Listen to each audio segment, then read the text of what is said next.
All right, well, welcome everybody. I'll go ahead and call the meeting to order. We start with an invocation, which we observe by a moment of silence, followed by the Pledge of Allegiance.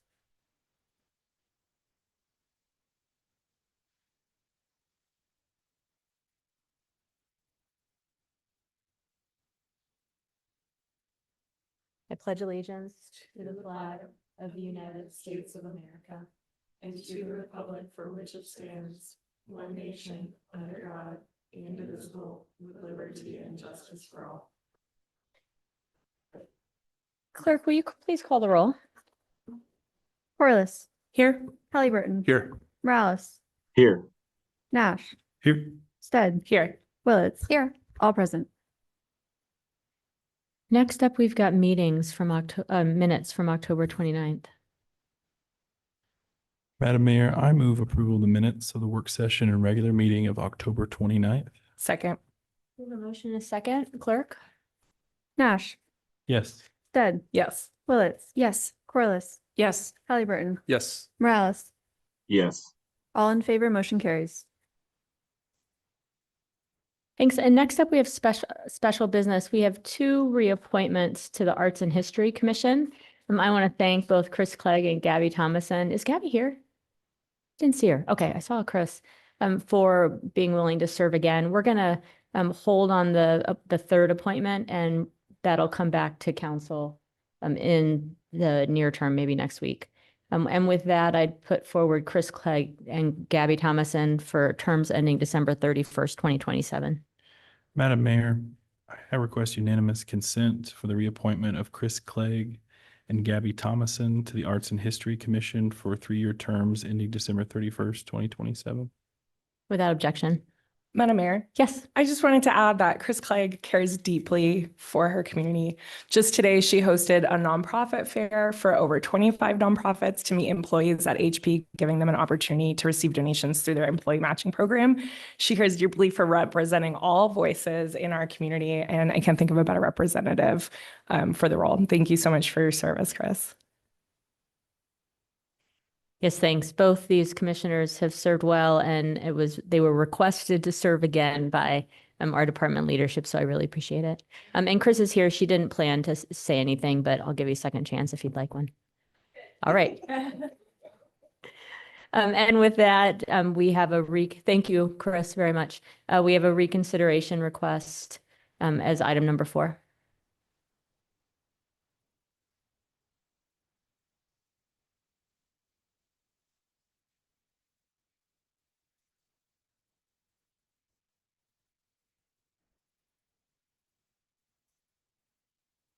Madam Mayor, council members, tonight there is a reconsideration request of CPA 24-1, CAR 24-1, and the appeal of CUP 24-12. This should look familiar. This has been before you a couple times now. On July 8th, the Planning and Zoning Commission heard requests to change land use from suburban to compact to rezone this property and for a conditional use permit to exceed the density in the B1 airport influence area. On September 10th, the Boise City Council heard this application and approved the project as proposed with quite a few conditions of approval. And on October 8th, 2024, City Council adopted revised findings with those added conditions.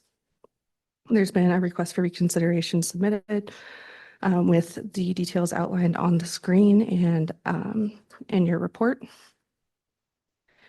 In conclusion, the planning team recommends the council not reconsider this request. However, if the council decides to reconsider, a new public hearing will be scheduled. Thank you.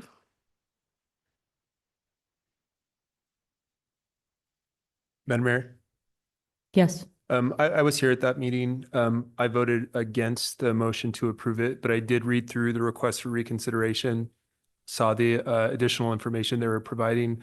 I didn't think that there was any additional information that we hadn't discussed during the meeting. So although I voted no for the application, I don't feel like there's a need to reconsider.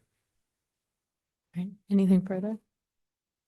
With a reconsideration, if council chooses not to take action, it's deemed denied. So, Madam Mayor, yes. I'd like to move that we reconsider based on the conclusions that, or the motion to, let me start this again. I would like to move to reconsider based on the information that was provided in our packet. Do we have a second? Madam Mayor, I will be abstaining from the vote tonight as I recuse myself from that first round of meeting. Great, okay. All right, the motion dies for lack of a second. With that, we will move to the consent agenda. Thank you.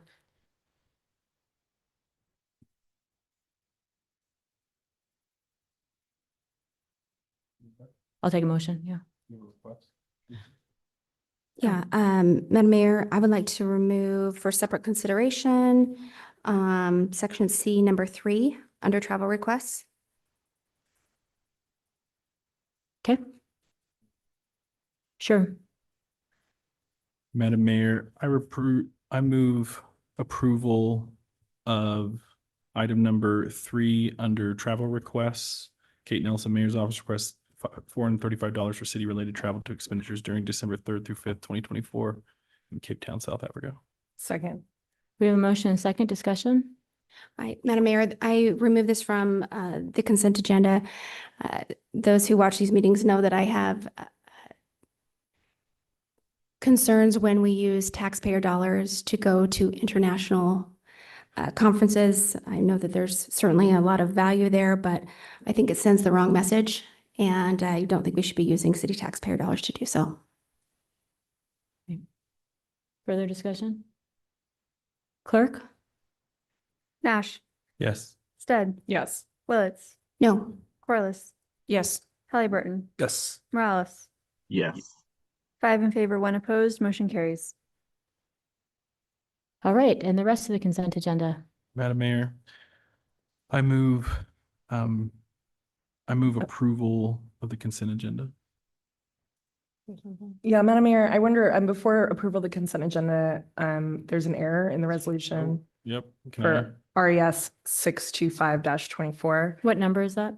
23. 43? 23. 23? Please let the record reflect a change in the resolution that the city is purchasing 0.26 acres and not 1 acre. The accompanying purchase and sale agreement that is attached to the agenda has the correct acreage. And for the record, this is the small park that we are purchasing to extend access to parks for residents on Welford Ave. All right. And with that correction, we have a motion to approve the consent agenda. Second. Madam Mayor, Yes. just on that item number 23, I had meant to call this out earlier today when we did our interim budget change. But this is a really huge deal. This is the acquisition of a new piece of park property that gets almost 2,000 residents access. Smaller piece of property, but also a really fun property that I think that we can get creative with and really create something special for these folks. And so I just want to give some thanks and gratitude to the staff who went through the work in making this possible. Also, our Open Space and Clean Water Commission volunteer board who looks through these things, approved this and sent it our way. So job well done to all the folks around on this one. Madam Mayor. Yes. I'll just add that there's a lot of good things on this consent agenda, including items that support public safety and our geothermal well upgrades, and also our longstanding partnership with the Humane Society. And I'll throw in there an agreement with Janice to further support our Neighbors United work to support the integration of refugees here in our community. Yep. Madam Mayor, I Yes. also want to say thanks to the city for also supporting our refugee community through the Neighbors United. I think that's a great program. Would love to see that expanded and other ways that we can support our refugees that have come to the city. And appreciate our continuing support with the Idaho Humane Society and that the work that they do in our community to support our animals, the health of the animals. I think they're a great partner and I appreciate the work that they do. Thank you. All right, clerk? Nash, Yes. Stead, Yes. Willetts, Yes. Corliss, Yes. Halliburton. Yes. Morales. Yes. All in favor, motion carries. Thank you. And now we will move to ordinances. We've got one on first reading.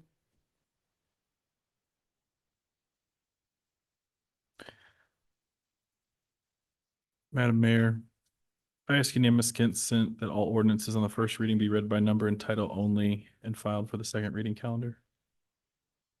With Without objection? Clerk? ORD 31-24, an ordinance enacting a property tax rebate program as authorized by Idaho Code Section 50-235, reaffirming that $925,000 has been appropriated to fund the City of Boise tax rebate program, providing instructions and deadlines for property taxpayers to apply for a property tax rebate, setting forth the formula to be used to calculate property tax rebates, providing a method for distribution of property tax rebates, and providing an effective date. Before we go on, this was the first reading of 3 that we will have for an item that we covered in a work session today. The city is continuing our property tax rebate program for our residents. The legislature allowed cities the opportunity to do this several years ago. And staying true to our promise to do as much as we can for relief. We embrace this, adopted it, and remain the only city in the state providing this rebate.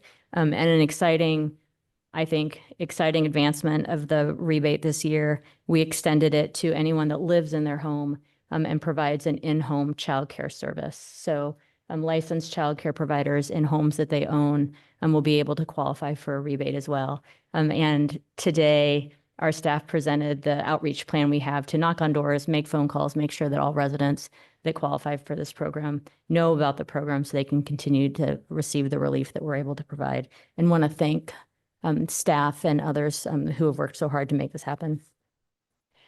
And now we've got 3 on third reading. Madam Mayor, I move that further reading of ORD-28-24, ORD-29-24, ORD-30-24 be dispensed with, and the record reflect that they have been read the third time in full. Second. We have a motion, a second, clerk? Nash, Yes. Stead, Yes. Willetts, Yes. Corliss, Yes. Halliburton, Yes. Morales. yes, All in favor, motion carries. ORD 28-24, an ordinance amending Boise City Code Title IX, Chapter 4, Boise City Plumbing Code, addressing compliance with the Boise City Plumbing Code and enforcement and providing an effective date. ORD 29-24, an ordinance amending Boise City Code Title IX, Chapter 7A, Mechanical Code, addressing compliance and enforcement and providing an effective date. ORD 30-24, an ordinance amending Boise City Code Title IX, Chapter 7B, Fuel Gas Code, addressing compliance and enforcement and providing an effective date.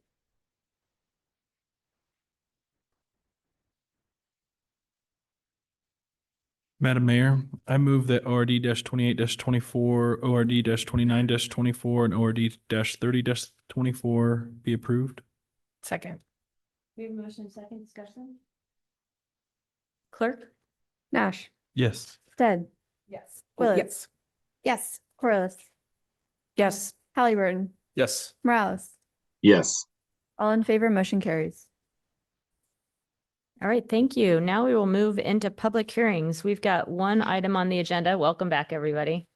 I'm just going to walk through the lineup that I have as I understand it. So we've got for the city, David Mosier, of course, welcome. And then we've got other staff as well here for questions as needed. Leaders of various departments. Then we have the applicant. I've got both the land group and Givens. You'll both be presenting. The neighborhood association, South Cole. I don't see SD. Is South Cole online? Madam Mayor, both neighborhood associations are online.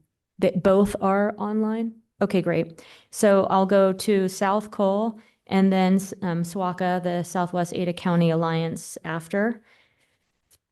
We had a sign-up sheet out there somewhere. Folks have signed up. I'll eventually get it. If I don't have it and folks are here to testify, I'll just ask everybody to sit in these front rows and you'll go in order just to move us through more efficiently. And then after we handle everybody in person, I'll see if anybody is online that would like to testify. Go ahead. Thank you, Madam Mayor, members of the council. First, I'd like to note these applications are based on legacy code, and I'll try to keep the presentation short and cover just the general highlights of the project and the planning team's recommendation. The applicant is requesting an annexation of approximately 380 acres and a zoning ordinance amendment to create the specific plan district SP04 in the Southwest Planning Area. The property is located between Cole Road to the east, Maple Grove to the west, the New York Canal to the south, and is generally addressed at 7421 South Maple Grove Road. This slide here shows the general area that is that the subject property is located in. And as seen here, the site is located at the edge of the Southwest Planning Area. Also, from the aerial photograph, you can see the adjacent area has primarily been developed with detached single-family homes to the north and west. Syringa Valley specific plan or locale is being constructed to the east on the other side of the New York Canal.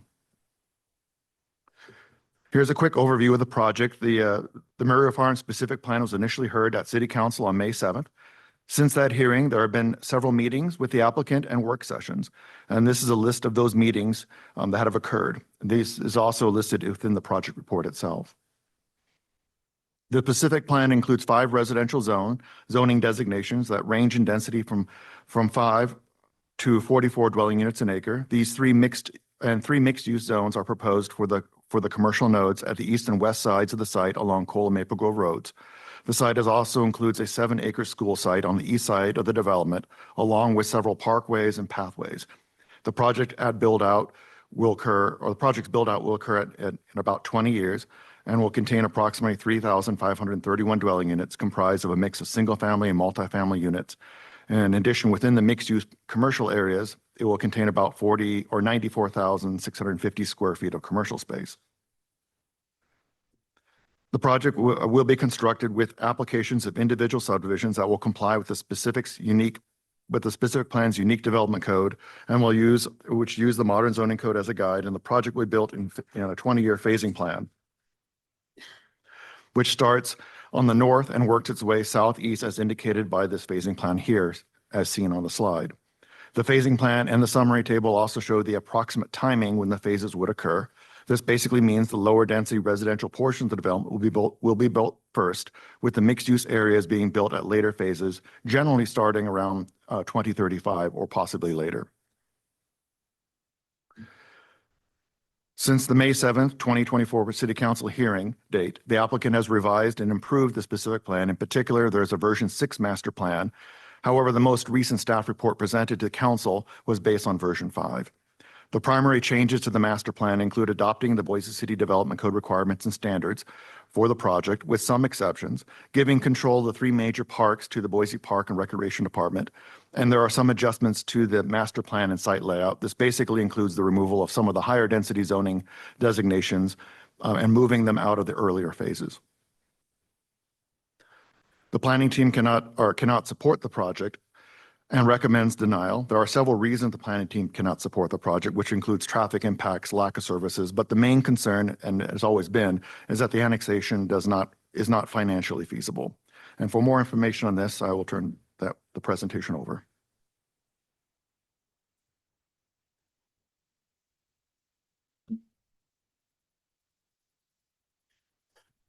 Madam Mayor, council members, good evening. My name is Mike Chirac. I work in the finance department in the city's budget office. I have been involved with this analysis for some time now, and I'm going to give an update on where we've been. So first off, my next slide will have a brief timeline to just show where we've been and what's occurred. I want to note we have made a number of changes to the analysis since the May 7th hearing. Our analysis does point to the same conclusion. We cannot get the revenues to cover the costs, particularly the long-term operating costs once the build is complete. And we have a structural imbalance given the new construction.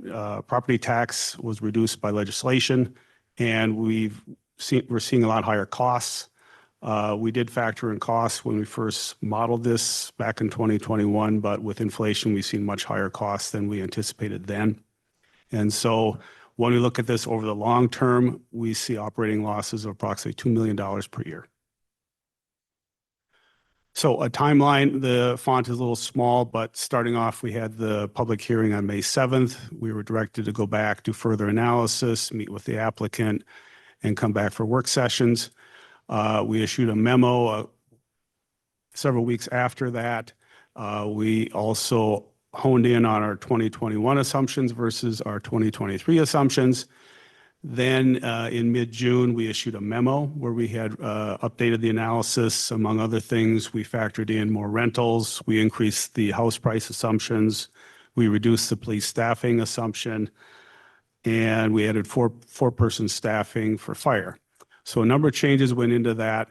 we continue to see a negative financial result, particularly when we look at it over the long term. A little bit later in June there, we had the Southwest work session on the whole Southwest area, which this is just Muriel Farms to the south end of that, but we did discuss that also at council. We met with the applicant and went over our updated analysis. And then in July, we made just 2 changes to the analysis. We get a similar result. And we have communicated that way back then to the applicant and their advisor. And we still have the same issue. We cannot cover the costs over the long term. Then we also had a work session in August where we also discussed the financials a bit more there. So just to give a few numbers, in June 14th, that memo, a number of changes. The key takeaway, we're negative at 20 years and we're very negative at 30 years once the build out ends. We've got development fees and building permit revenue in there, which helps over 20 years. But over the long term, again, long-term operating costs, a lot of police and fire costs, that's what we cannot cover. July 18th, we made 2 changes. We moved the multifamily from 40% townhomes to 70%. Police also has been saying they need professional staff with officers, so we reduced the police standard, but we do have police professional staff in there as support. Key takeaway, the loss increased slightly from the June analysis, but still over the long-term operating costs, that's where we have a challenge. Graphing that out, the top line is expenses, the middle line is revenues, and the lower line is the loss we see per year. And as you get to the right, you can see it goes negative, and that averages 1.9 million from years 21 to 30. If we do a cumulative loss, you can see the losses really accelerate as we get into those outer years after build out. Just a slide on the police assumptions so that hopefully if there are questions on where we are with that. The starting point was 1.8 police officers per 1,000 in population. After quite a bit of discussion, we have reduced that to our current goal of 1.5 officers. The current analysis now reflects that. Also, our current staffing is 1.35. And then the professional staff positions, for every 4 officers, we have 1 position.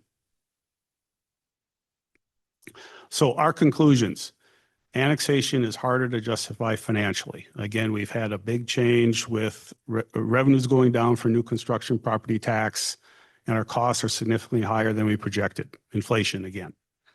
The losses accelerate as we get into the outer years. That's where we look at the problem here, why this is not something we deem as financially feasible.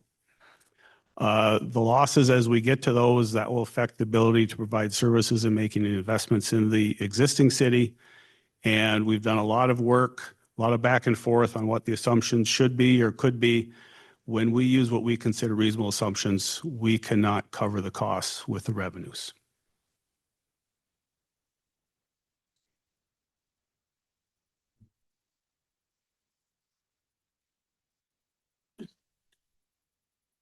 Madam Mayor, members of the council, picking up from there, the planning team has received several letters of support. Notably, some were included as late correspondence, and generally noting the need for additional housing within the city. However, the planning team has also received a number of letters expressing concern with the project from the public and the South Cole and Southwest Ada County Alliance neighborhood. These concerns involved basically 3 points: lack of public services, traffic, and environmental impacts. So I'd just like to note those public testimony. In conclusion, the proposed annexation and zoning ordinance amendments are not in compliance with the required findings as per the development code. And once again, the primary concerns with the annexation that is not financially feasible, and as such, the planning team and the Planning and Zoning Commission recommend denial. Thank you. Madam Mayor, Mike, could I?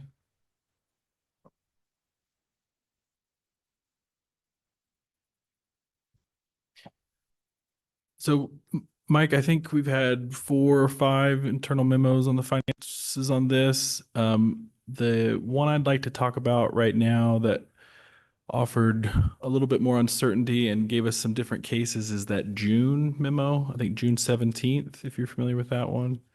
Madam Mayor, Council President, yes. So on that, And can you let us know what page in the record it is if people want to follow along?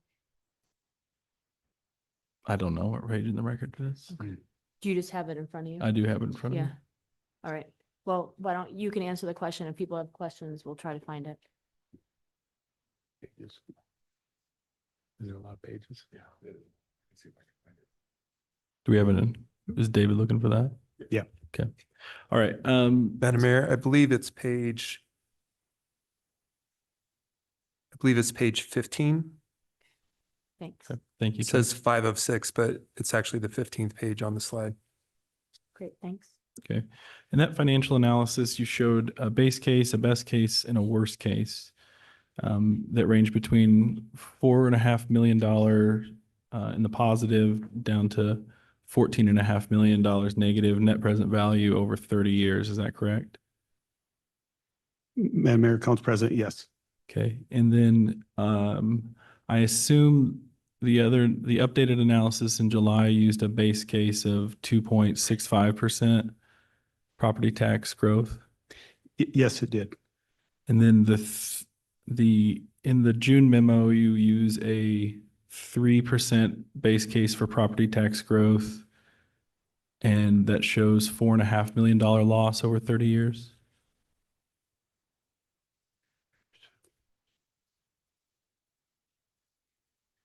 Yes. And then I assume that is based on a 1.5 per 1,000 officer staffing. We do have a scenario based on 1.5 and one on 1.8. I think your base case is 1.5 though, am I correct? Yes. Okay. And then the updates in July were related to another professional staff for police, is that right? Yes, we added a few positions for police support staff. And then we adjust the number of townhomes in the assumptions. Okay. And did you, in your July analysis, did you use a 3% property tax growth or just a 2.65? We use the 2.65, just the base analysis there. Okay, all right.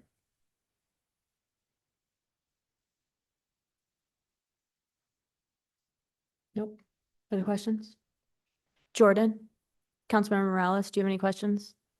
Just checking before I move on. Yeah, thanks, Madam Mayor. I think I set a personal record for questions during the first hearing. So I really appreciate all of the work that's gone into that, into this sense and all those memos. I guess I would just for clarity, the 1.5 officers per 1,000 goal, that was set by the police department. Can you just clarify where that goal came from or where it's at? Madam Mayor, Council Member, yes, I understand that is our current goal as the police department has that goal. We do not have a city policy. So, Madam Mayor, would that be essentially kind of their strategic plan goal that they've come up with that number?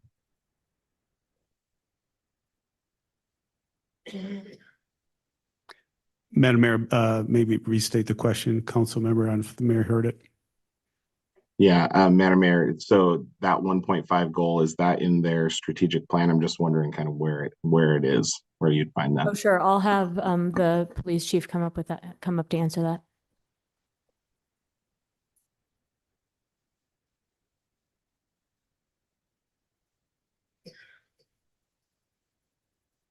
Madam Mayor, council member, so the strategic plan was calling for 1.8 officers in 2023. And based on financial considerations and being able to meet an actual number, 1.5 was the projection for the police department that we'd like to attain. Thank you, Chief. Thank you. All right, we'll go ahead and hear from the applicant now.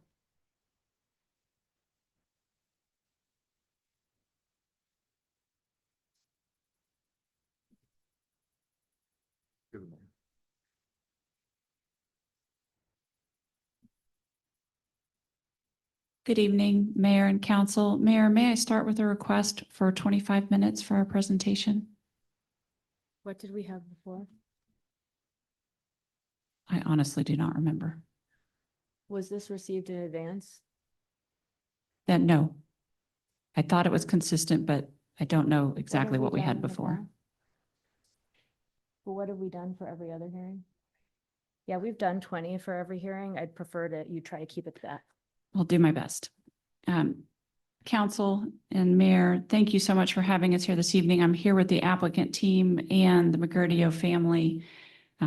It's been a long process, and we're pleased to have this final opportunity to present to you this evening. There are many people here who are available to answer questions. I'll try to recap a few points from the May hearing and the work sessions and keep as focused as we can on updates and clarifications that are helpful to this stage. I'm going to touch on location, financial impact, transportation, housing, and the specific plan updates. So a recurring theme that we've heard from the city and also from the public and the neighborhood associations is that this is a great project. It's just not a great location. So we want to spend just a few slides walking through why this is a great location for this project. Now, first of all, and just fundamentally, it is designated as compact residential in your comprehensive plan, and that is what we're providing. This location is also well suited to provide housing for the expanding workforce needs at Gowan Field, Boise Airport's growing industrial complex, the Gateway East Urban Renewal District with Amazon and Winco and others, and of course, Micron's planned expansion. The Lake Hazel extension, planned as a principal arterial, ultimately will provide a direct route to the Gateway East and Micron that does not require traveling along the busier sections of Maple Grove and Cole, and doesn't require getting on the interstate. Mirio offers economies of scale with infrastructure to help fund through property taxes and impact fees, the fire station that is already needed to serve locale and BVA's new development. And adding density next to locale also provides more support for transit opportunities and new VRT routes. Here's another view of these same surrounding developments. The hatched area shows the Boise Airport overlay areas that prohibit residential development. This makes development of dense residential in the southwest area even more important for serving the employers that are located inside and around that airport restriction zone. You can also see in the areas to the north of Mirio that they are already largely developed. There was a comment at the work session in August from a neighborhood association that this is a great project if only it were off of Victory Road. But there simply is not this kind of land available off of Victory or anywhere in between this site and Victory. This is truly one of the last and largest vacant land areas available for residential uses to serve Boise. Looking at your downtown Boise, if your perspective is there at the top of this slide, then it's true this location is not in the inner core. But Boise is a large city with many sub-districts, thank you, and different subcultures within them. This location is a critical part of Southwest Boise, providing new parks and commercial access and support for services there. And this is especially true when you look at the valley as a whole, that this is more of an infill location. There's always been a plan for development, as seen in the comp plan. The city has extended sewer through much of the southwest and has capacity to serve this property. Surrounding roads are also planned to connect to this property with existing stub roads in 5 locations. Since the May hearing, the applicant's economic expert has had several meetings with the city's finance team. You heard from Mr. Chirac just now about some of that history. This has been very helpful because it has narrowed the gaps between the parties and really, I think, refined the decision before the council to give you options. A lot of these details were covered at the work session, so I'm just going to hit some highlights. Both parties are using the same model. This is the city's model. And this is to try to predict distant fiscal impacts, which is inherently uncertain given the inevitable changes in the market and city policies. And that's why at the work session, Dr. Eberle suggested using conservative and base case and aggressive models so that you can see different inputs and opportunities for evaluation. You always have control through future budgets to make adjustments as well. With that model, using that model, first, I just want to start with the summary slide here of these are all the assumptions that we're in agreement on, at least for purposes of this analysis. We do think some of these are overly conservative. Some of them reflect aspirational levels of service rather than current. But for purposes of narrowing the gap again in analysis, Dr. Eberle has accepted all of these assumptions. This includes the annexed value, 90% coming into the city per 389. This also newly reflects the 2.65% base revenue annual increase that Mr. Chirac has used just to, again, narrow the gap on the differences of considerations before you. And here are the few assumptions that differ. Really, there's just two: starting values and the growth rate.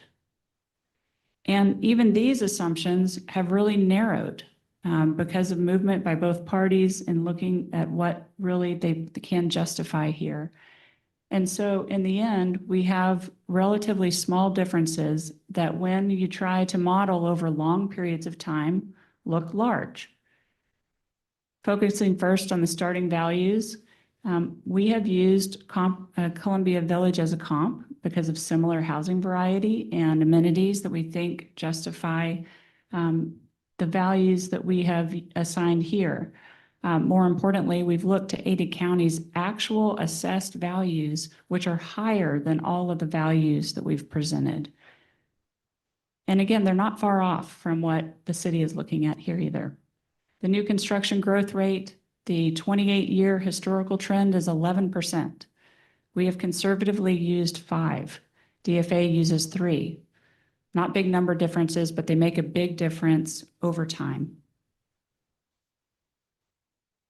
When we look at capital contributions, it is clear that Murillo Farms is more than paying for its proportionate share of capital needs.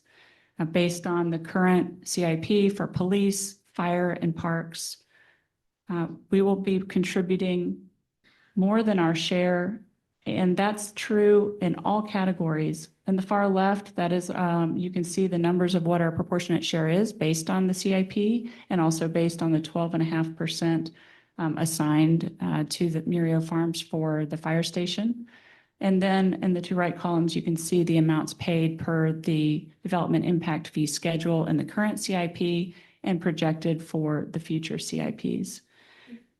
On the whole, we're talking about over $19 million in impact fees paid to the city. This will make a big difference in a lot of areas. And parks in particular, you look at that, we've got $12 million in impact fees that will benefit local and regional parks. The fire station, $5.5 million, is going to be critical along with property taxes to help fund the fire station that's already committed to serve locale and the first 120 acres of the 520-acre BVA property.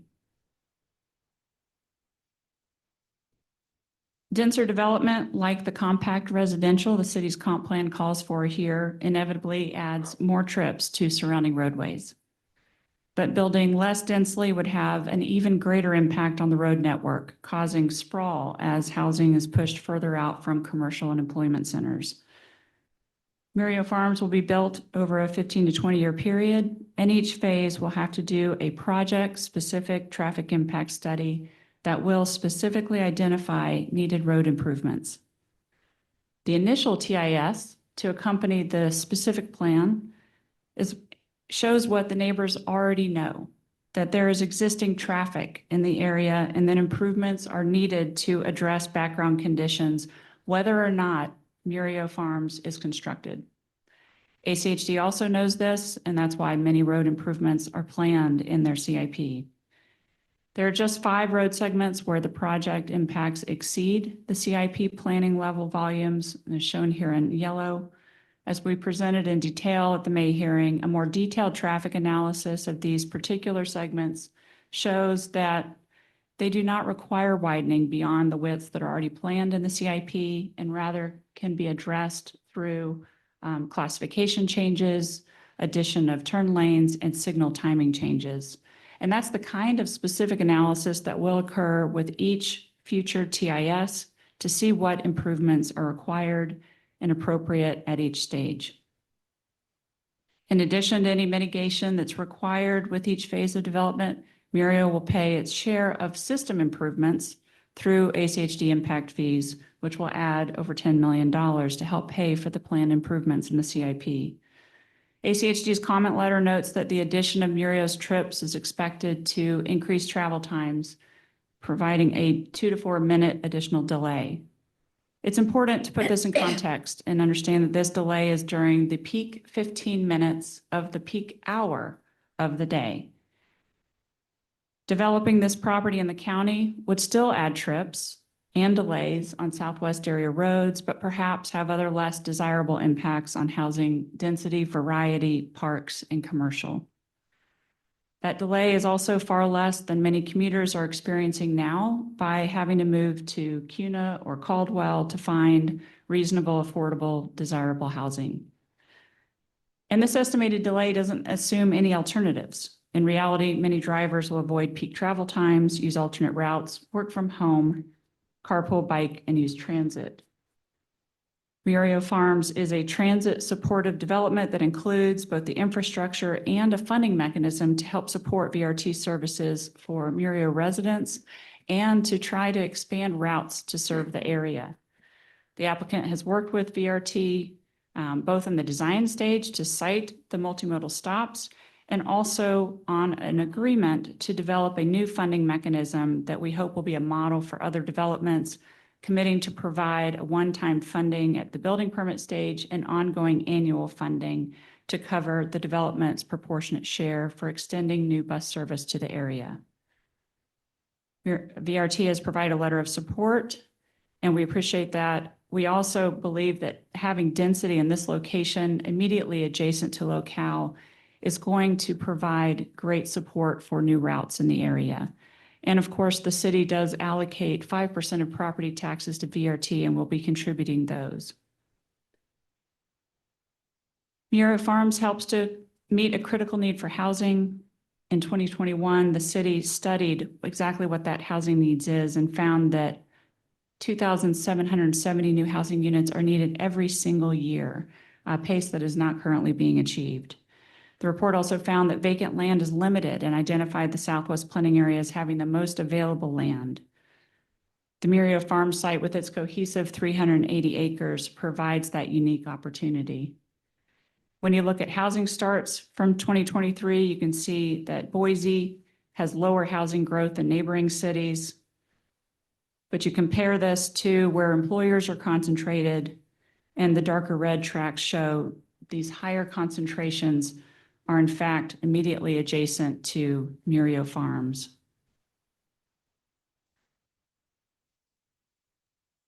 Murio helps to fill this need of housing by providing a variety of housing options in this desirable planned community that will appeal to many residents. Creating attainably priced housing for Boise's workforce isn't about building cheap, it's about providing a range of options: detached single-family homes, attached housing, apartments. The specific plan creates zoning with density ranges that support all of these different housing types, providing a variety of price points for renters and buyers. The exact numbers will vary based on the market, but we can make some estimates based on contemplated density ranges in each zones and the sizes of those zones. Overall, we expect that approximately 50% of the units will fall within or below workforce housing levels, which is defined as 80 to 120% AMI. There will also be some homes just above this at an approximately 120 to 140, consistent with the many industrial sector jobs in the area, and homes for high earners as well, which provides a nice balance and supports the average housing values projected for the development. And here we've included some examples for four-person families and the AMI percentage just based on average values for those homes. So it's quite a range below and above that. In addition to the naturally affordable housing created by the mix of housing sizes and product types, the Murio zoning code also uses an incentive program to increase base density if there are affordable units, the same as the modern zoning code. The developer is also working with affordable housing charities, including NeighborWorks Boise, LEAP Housing, Habitat for Humanity, and with Section 42 LIHTC developers to explore housing opportunities for incomes of 80% AMI or less. All of these organizations have provided support letters recognizing that the addition of 3,500 units of compact residential housing helps to meet a critical need for the community. And finally, in response to the council's request and to show partnership with the city, the applicant also offers to ensure that 3% of all units within the development will meet incomes at 80% AMI or less, measured at every 500 units to ensure progression throughout development. The Murio Farm specific plan provides clustered residential areas with transitional density to align with neighboring properties, a mix of housing, mixed use nodes, support for transit, civic space, school site, and the parks. I will not repeat all of the details that we provided about the specific plan at the May hearing. Instead, I'll just cover the updates and address the few remaining items where we differ from staff's recommendation. Since the May hearing, the applicant team worked with planning staff on the requested changes to incorporate the final language from the modern zoning code as it was ultimately adopted to address changes in phasing and a variety of other planning comments and uses on the code language. We also worked with ACHD to address ACHD's comments on the specific plan and street sections. ACHD confirmed in an email that's been included in the record that we have resolved all of their comments. The phasing plan was updated to bring multifamily uses on sooner. In general, the development will still proceed from the north where there is sewer. Consistent with the language in the specific plan, parks will be developed as the development progresses and is adjacent, with certain milestones for the larger parks, which will be dedicated to the city as the city has requested. The 8-mile corridor will be developed at the completion of 80 acres of Murio Farms. The large village. Madam Mayor, Deb, could you indicate the parks and the phases? Do you know that? Madam Mayor, Councilmember Nash, they will be with the adjacent phases. And if you can see, that's approximately around where phase 3 is next to it. But there is language in the specific plan requested by staff that was included that there would also be milestones in the timing. And so acres in case the phases move around. Does that make sense? Because phase 3, as it's shown here, is conceptual. And so the desire was to have incremental acres. And could you clarify, you accepted this staff recommendation or this is where you differ? This is language that has been in there based on prior comments and discussions. And I will get to the one area that I understand we still have a difference relating to the New York Canal. Okay. So the 8-mile corridor is slated to be developed at the completion of 80 acres. The large park will be developed at the completion of 150 acres. And the park along the New York Canal will be developed at the completion of 285 acres. And that is all based on language that is in the specific plan as presented. So now getting to the differences that we have remaining with staff, they've highlighted that in their staff report, and I'll just walk through them. First of all, the higher density housing relocated off of Cole. Unfortunately, you can't see the circles that I put on here to help illustrate this, but you can see in the staff report, they have the side-by-side. There was a request to move some of the medium-high density away from the Cole entrance. I don't know if I have a pointer. Okay. Up on the northeast side and then to bring it closer to the center. Yeah, if you can, thank you, David, appreciate that. To be just above that higher density area and close to the civic nodes.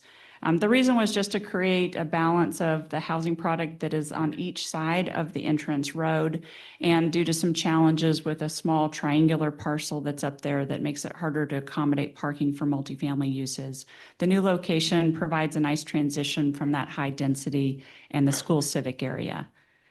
Secondly, the New York Canal Corridor. This is the item where I believe we still have a difference with staff and their timing. They've requested the New York Canal Corridor Park, which is at the southern edge of the development, to be developed with a third phase. Our phases 1, 2, and 3 are all at the top of the development, so we will not be close to this area at all. This creates problems for the development for a number of reasons. First of all, the McGurdios plan to keep farming the ground. They need access to the canal for their irrigation water. That farming activity will keep the land in productive use and keep it from being a field of weeds. It's also just not practical. We won't have pathways or connecting sidewalks, and an isolated pathway creates a safety problem, challenge to police and to maintain. So we request that that be consistent with the specific plan language that is in the plan now, and to be accommodated as the development progresses. Large retail, staff objected to the inclusion of large retail uses in the commercial area. In response, the applicant has reduced the max square footage of large retail uses from 60,000 to 25,000. We'd like to keep the 25,000 to accommodate a smaller grocery like Trader Joe's or the Boise Co-op. Mayor, I'm about out of time and I have not much left. May I finish? Thank you. Drive-throughs. The proposed specific plan includes drive-throughs as conditional uses in limited areas. Only the Gateway MXC zone, which is shown in the medium purple on the far west and the east sides there. I apologize, this did not capture the current plan. This slide is not capturing my changes. That far right triangle where David put the mouse is actually a medium purple. Thank you, right there. So in those two locations, there will be drive-throughs only allowed. Excuse me, in your rebuttal time, I'd like you to include the map that you're referring to now so that council can see it again correctly. Because I think that'll matter for deliberations. Thank you, we'll do that. So in these zones, we have asked for drive-throughs only as a conditional use. So the city will get an opportunity to review that later. We think that provides an attractive commercial opportunity to keep these areas viable. It will serve the surrounding area even more perhaps than the residents within Murio. We're happy to allow the drive-throughs only where there is in-store activity, such as in-store dining or activities such as a pharmacy. The staff report also notes that there's a few areas where there are differences in code language details. I think the latest version that we provided to the staff addresses that, but we're happy to work with them on that. As we've noted before, we have overwhelming support from businesses of all sizes, including new to this list, Allquist Development. We also have additional letters on the record here from development from companies and organizations that support housing here. And I apologize, there's one more slide I will also pull up in rebuttal just so you can see it. It's a slide that includes our conclusion, our conditions that really just capture what we've already said, but thought it might be nice to capture them in one place for you to see. So we'll make sure you've got that in front of you. And those things that we've already said are entering into an agreement with BRT for the funding mechanisms to ensure that 3% of affordable units are provided within the development, and to work with the planning staff to resolve any minor differences in the code language. Thank you. Thank you. Madam- Questions for Deb? Madam Mayor. Yes. Deb, you had a slide that showed $10 million estimated impact fees for ACHD. Do you feel like that amount adequately covers the impact that this development is going to have on the network? Madam Mayor, Council President Nash, That is the way that ACHD assesses impact fees. So they determine on a regional wide basis what proportionate share means. So that's based on their calculations for our proportionate share based on each and every unit in our development. So yes, I believe that is exactly our proportionate share as they've assigned. And that, and with all of these units coming in, now that proportionate share assigned to 3,500 units will be added to that CIP to help address some of these problems. Will $10 million complete all of those road improvements? Absolutely not. But it does reflect our proportionate share of system-wide improvements. Madam Mayor. Hi, Ms. Nelson. Can you, I might have missed this in the packet, but can you go back to that phasing map? Did I see on that the park is phased, it looks like 11th. Am I understanding that correctly? Is in the 11th phase for the park? I think that's like where the light blue area is in the bottom right-hand corner. Yeah, around there. Yeah. Madam Mayor, Councilmember Pro Tem Stead, yes, that's correct. That's where it's shown. That's what's adjacent to it. However, as I pointed out, there's also, because of the conceptual nature of the numbering in these phases, we also have the milestones related to the large parks coming in. Okay, thank you. Madam Mayor. Can you talk to us a little bit again about the traffic impact study and when they are going to occur? Is that after each phase of the development? Yeah, Madam Mayor, Councilmember Corliss, that's correct. After each phase, with each phase, before each phase is presented, there will have to be a traffic impact study that evaluates the specific impacts of those units coming on. So it'll take into account everything in the road system at that time as well. So Madam Mayor, Jen, are there metrics or triggers or toggles in there that say, hey, the next phase is a go, no go, or is it just a study to review what's happening within that study? Madam Mayor, Councilmember Corliss, so that would be, it would proceed according to normal development plans. And so, for example, here, because this is only an annexation and rezone, you don't have any specific conditions or comments from ACHD, you just have general comments. When you have something come forward with the plat, then you get the specific analysis that's built on the TIS, which identifies the needed mitigation, and it has to be done in accordance with ACHD policies. Then ACHD will respond with specific conditions of approval for mitigation that's required based on their policies and based on the TIS. They have to accept the TIS and then they provide those conditions. Those conditions then are enforced by ACHD through the platting process because they're actually a signatory on the plat, but they also come before the city on all development applications as well.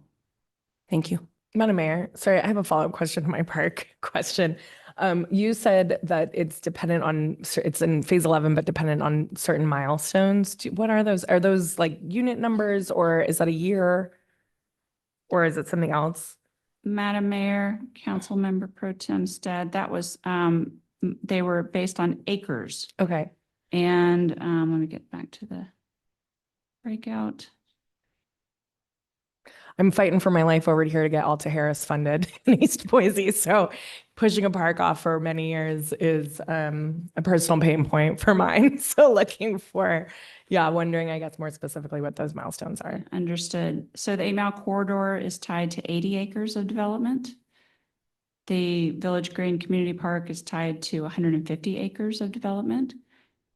And the park along the New York Canal is tied to 285 acres of development. Got it. And down there below, Deb, 9.29 dwelling units per acre is the average. That is the average density for the development, yes. Okay. So we can do a little math to figure out approximately how many units that would be for each of those.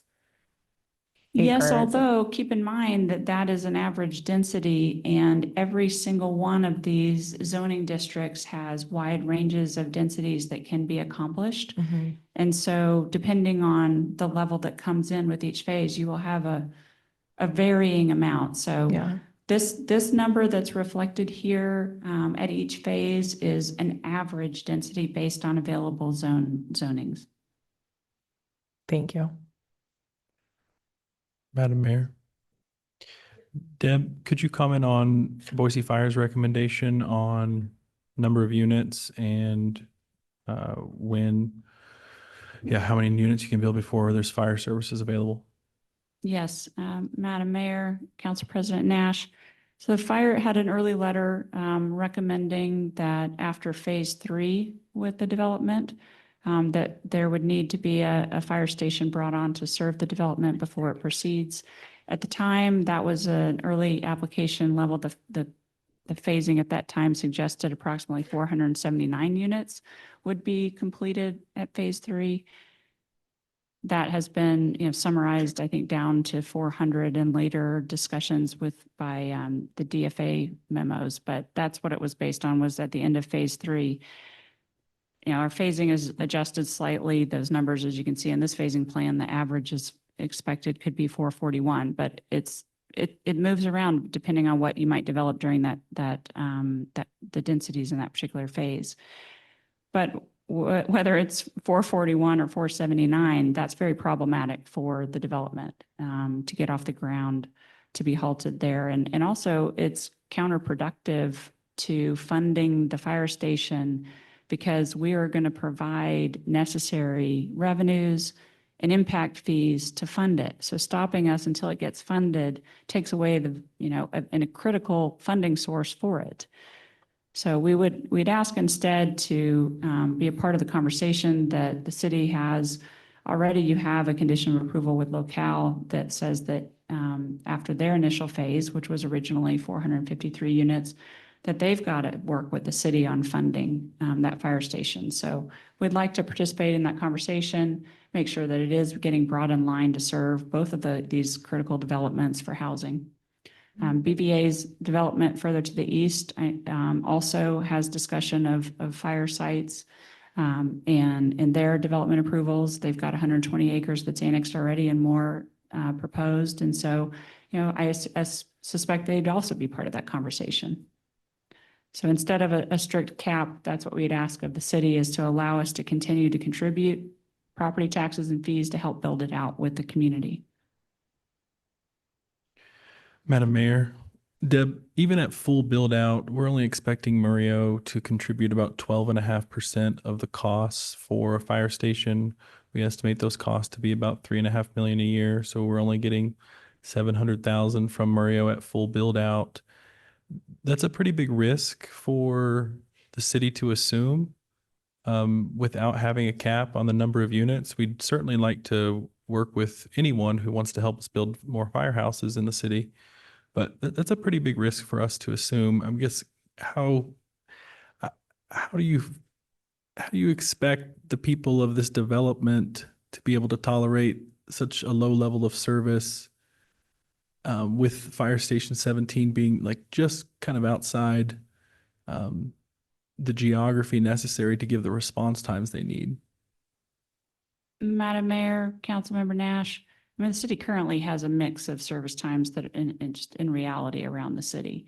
And we agree with and support the goals of the fire department to improve upon those service times. And we certainly are happy to be a part of that solution by helping to fund this. And the city is already committed to a fire station in this area. It's already needed by your approval of locale. So we, rather than burdening that, we feel like we're contributing to that. And those fees will come in incrementally. That is a slow build out of 15 to 20 years, which has, as you point out, the pros and cons. That brings in fees slower, but it also requires service slower. And if we are able, because of market conditions, to build faster, then the fees come in faster as well.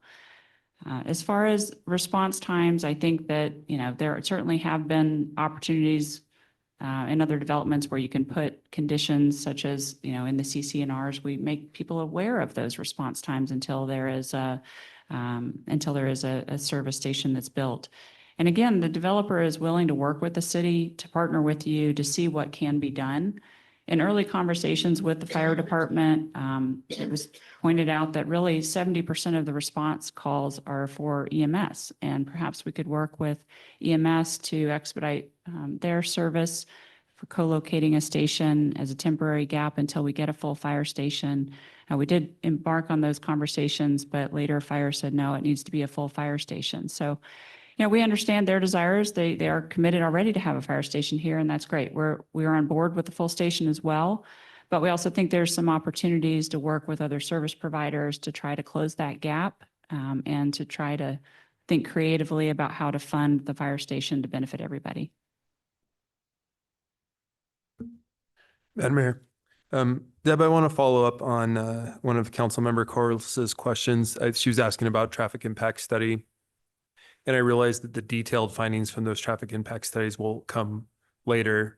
And what we've heard now is a general comment, I think that you referred to, but the general comment is pretty damning. It says, if Muro Farms specific area plan is approved with the current land uses, there will be significant traffic congestion that will not be mitigated beyond the improvements plan in ACHD's CIP or MSM. The city of Boise will need to determine how much congestion they are willing to accept in their community for current and future residents. And I think what you said during your testimony was that people might expect 2 to 4 minutes of additional congestion. I guess I'm curious about a couple things. Is one, where did you get the information about those 2 to 4 minutes? And why did we think that that's the amount that it's going to be? And two, are you taking into account that those additional 2 to 4 minutes represents an area that already has significant congestion? Madam Mayor, Councilmember Halliburton. So I'll start with the last question first, Sure. because it's very specific. That information came from the ACHD comment letter itself. And so, and yes, they are saying that's on top of the existing traffic. 2 to 4 minutes of additional delay would be created by these trips. But, my points were to put that into perspective, to understand that that is really just looking at those trips layered on top of existing trips without considering just traffic driver behavior of people finding alternate routes off peak times. And, they're simply looking at the numbers layered on top. And in reality, there will be a change in driver behavior, and there is additional traffic created by this development, undoubtedly. And I think maybe to your initial questions there about that, yes, they have a strongly worded comment letter. And I think it's partly because it's a large development, is creating a large number of new trips added into an area that has a lot of roads that are on the CIP, but hasn't had a lot of recent priority. And so I think they're saying, that, look, we all need to decide if this is where, density makes sense, then we need to invest in our roadway network here. And we couldn't agree more, that this has been planned in the comprehensive plan for compact residential. It makes sense, especially now. I think there has been differing focuses on the Southwest over a period of decades, as you guys know. I mean, you know that history well. And there's I think a new level of interest in it, given the industrial development, especially with Micron's expansion, announced expansion, and the resulting industrial interest south of the airport, with the airport itself wanting to expand, with that airport complex, with Gowan Field, and with the Gateway East, which is newly expanding as well. The city's wastewater treatment plant is now going to be near there. There's a lot of new activity, and I think that creates a positive opportunity for this area that addresses the policy points that ACHD was raising, to make sure that, the city is the land use agency, and you get to decide where you want to put housing and at what levels. And they respond, and they want to make sure that there's investment in area road infrastructure as well. Great. And Madam Mayor, just following up on there, I appreciate your explanation. When we get a detailed traffic impact study, that's when we're actually going to hear about the vehicle trips per day, depending on each phase. Have you done any initial studies, or have you gotten any initial information that would say at build out what vehicle trips per day we expect from this development? So, Madam Mayor, Councilmember Halliburton, I can't remember the exact number off the top of my head, but that is already estimated in the overall concept plan. I'm sure John Ringer could give me that number. Yeah. So that is when they do the original concept level, zoning level, TIS, which is what we have provided so far for this master plan. And it basically takes the entire build out period and dumps it onto current roadways. So it's a little hard to understand those trips in context, but yes, those trips are estimated now. Yeah, so my guess would be back of the napkin would be if the average household takes 10 vehicle trips per day and you got about 3,000 people there, that would be about 30,000 trips per day. But if we were to cut that in half and say that people are making some different choices, it's 15,000. So somewhere between 15 and 30,000 trips per day might be a guess. John Ringard is nodding his head. Yep. Great, thank you.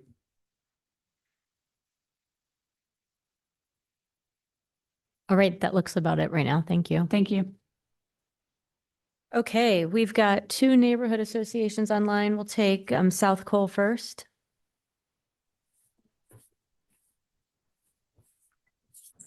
Hi, my name is Esty LaFrenz and I live at 7604 West Thunder Mountain Drive. I'm the president of South Cole Neighborhood Association.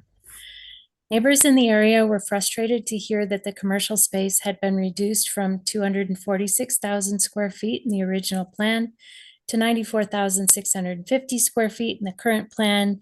And I heard tonight that the retail area has been reduced even more. And in order to build a true community, the project needs to include adequate commercial space, shopping, and restaurants. This development is not located near to the city and near to amenities that this community is going to need. So I strongly urge you to consider that in this project. Some additional concerns that we've heard from our community has to do with ACHD's summary that Jimmy read, and that has to do with significant traffic congestion. Our community requests that the Lake Hazel extension and the Orchard Street realignment be completed before this project is approved and built. We heard during the work session that the city of Boise asked ACHD to deprioritize the road project because the land was a prior landfill and it would be too costly. So ACHD removed the road alignment from their master plan. If this project is approved, the city must make the Lake Hazel extension and Orchard realignment a priority and work with ACHD to ensure that it will be constructed. We've heard from many of our neighbors that this is a real concern, and I believe you've gotten comments from them as well. As CNA is concerned by the lack of fire coverage in this area, life-saving infrastructure should be in place prior to allowing development at this location.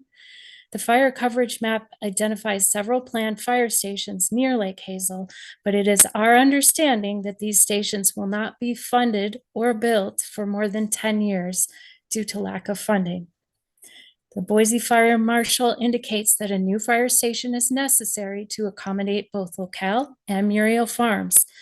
A new fire station should be determined and sited before constructing 400 of the 3,541 homes, and the fire station needs to be built and operating before the remaining homes can be built.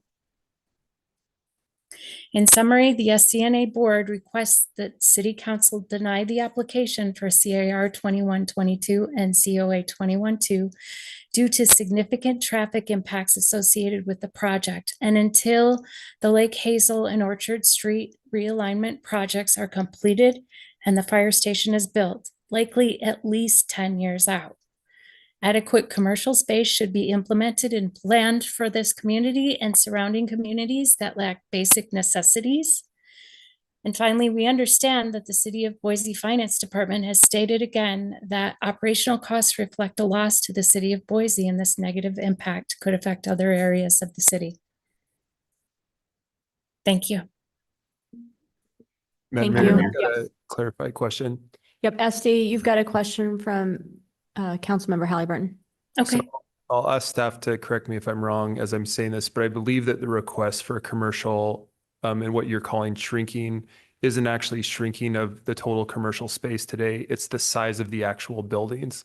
So I think that we're trying to prevent what we would call a big box kind of style store.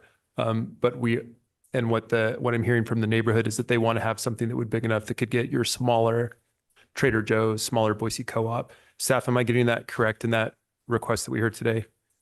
Madam Mayor, Councilmember Jimmy Halliburton, the original phase of this that came in did actually have more square footage of commercial in it.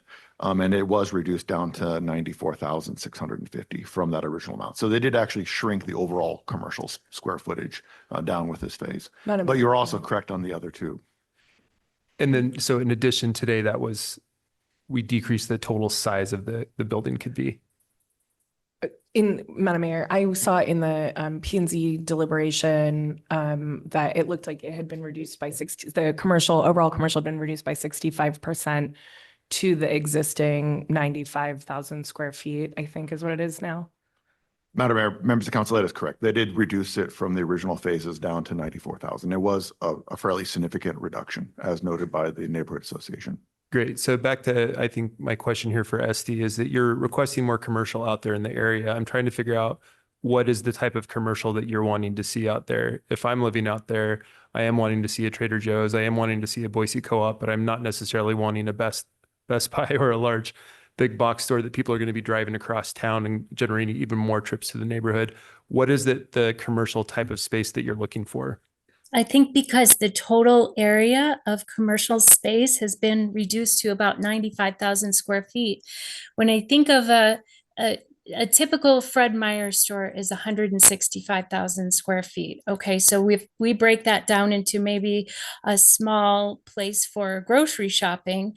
There still needs to be adequate areas for the people to be going to restaurants or be going to other places that are nearby, that they don't have to make all of their trips for work, for shopping, for anything they want to do for entertainment and eating into the city. And so that's why I'm saying I feel like, and our community feels like, we wish there was more places that we could walk to, places that we could bike to, places that kind of make it feel like a community, as opposed to just houses way out in the suburbs. Great, that makes sense. So I guess what I hear you saying is that you would like to see more retailers, but not necessarily large retailers. Correct, yes. And then I just want to make it pretty crystal clear that although it's not on our 5-year integrated work plan with ACHD, we are committed to the Lake Hazel extension and evaluating the Orchard realignment. And while it's not on our 5-year plan, it is something that we're committed to looking into at the city. Okay. Madam Mayor. I'm going to take Councilmember Morales first. Thank you. SD, thank you for all you do for the Neighborhood Association, and thank you for bringing your concerns. I really hear your concern about commercial space, and I wonder if maybe you would agree that this is a little bit of a chicken and egg problem. So as a business, needing that foot traffic to be able to sustain business and having to get those feet in before you open up doors. We had a testimony in the prior public hearing from a local commercial developer that indicated that this development probably provides the critical mass alongside locale to help fill some of the large commercial space in the locale development. I think the applicant today brought up the BVA property too, which I believe may have some commercial components to it as well. Do you feel like it's a little bit of a chicken and egg problem, and maybe there's a little bit of nuance there in terms of how we get more commercial in this area that desperately needs it? I do feel like it is, yes, and I hear you. And I think having the proper land area zoned for commercial is important. So if we've got a tiny little space there for the entire amount of commercial that can be possible even in the future, I think then when this full community is built out and there are 10 to 15,000 people living down here, there needs to be adequate areas to be able to place the commercial. Thank you. Madam Mayor. SD, my question is, what do folks in your neighborhood association care about as far as if this were to be built out and there were impact fees gathered in that part of town, whether it's for parks or fire services, or I mean, you've talked about one public benefit in the retail that you'd like available there. But if this project were to be used as a benefit for folks in your part of town, what are they looking for? I think they want to see a community that's built as something more like an inclusive community development and not just housing. And so when we think of 35, 41 units of housing going in, my whole community just goes, oh my God, the traffic.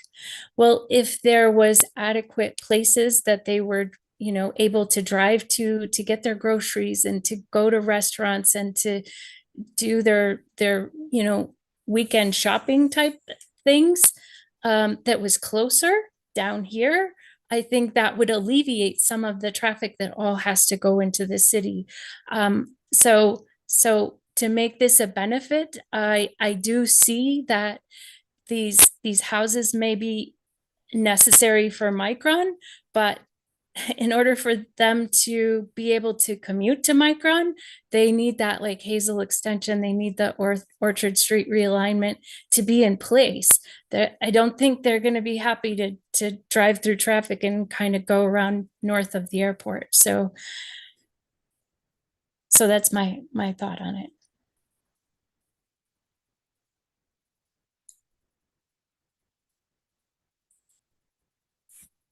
Thank you, Esty. Thanks. And next up, SWACA is Marissa. I'm here. Welcome. Hello, Marissa Keith, 3279 South Cloverdale, Boise. I'm the president of the Southwest Ada County Alliance Neighborhood Association. So I would say that our board agrees with everything that South Cole has stated. Our two neighborhood associations actually used to be one enormous neighborhood association back in the day, and so we have a lot of the same issues and problems. I'm going to start with kind of our broader community-wise ones, and then I'm going to dial down into my transportation things.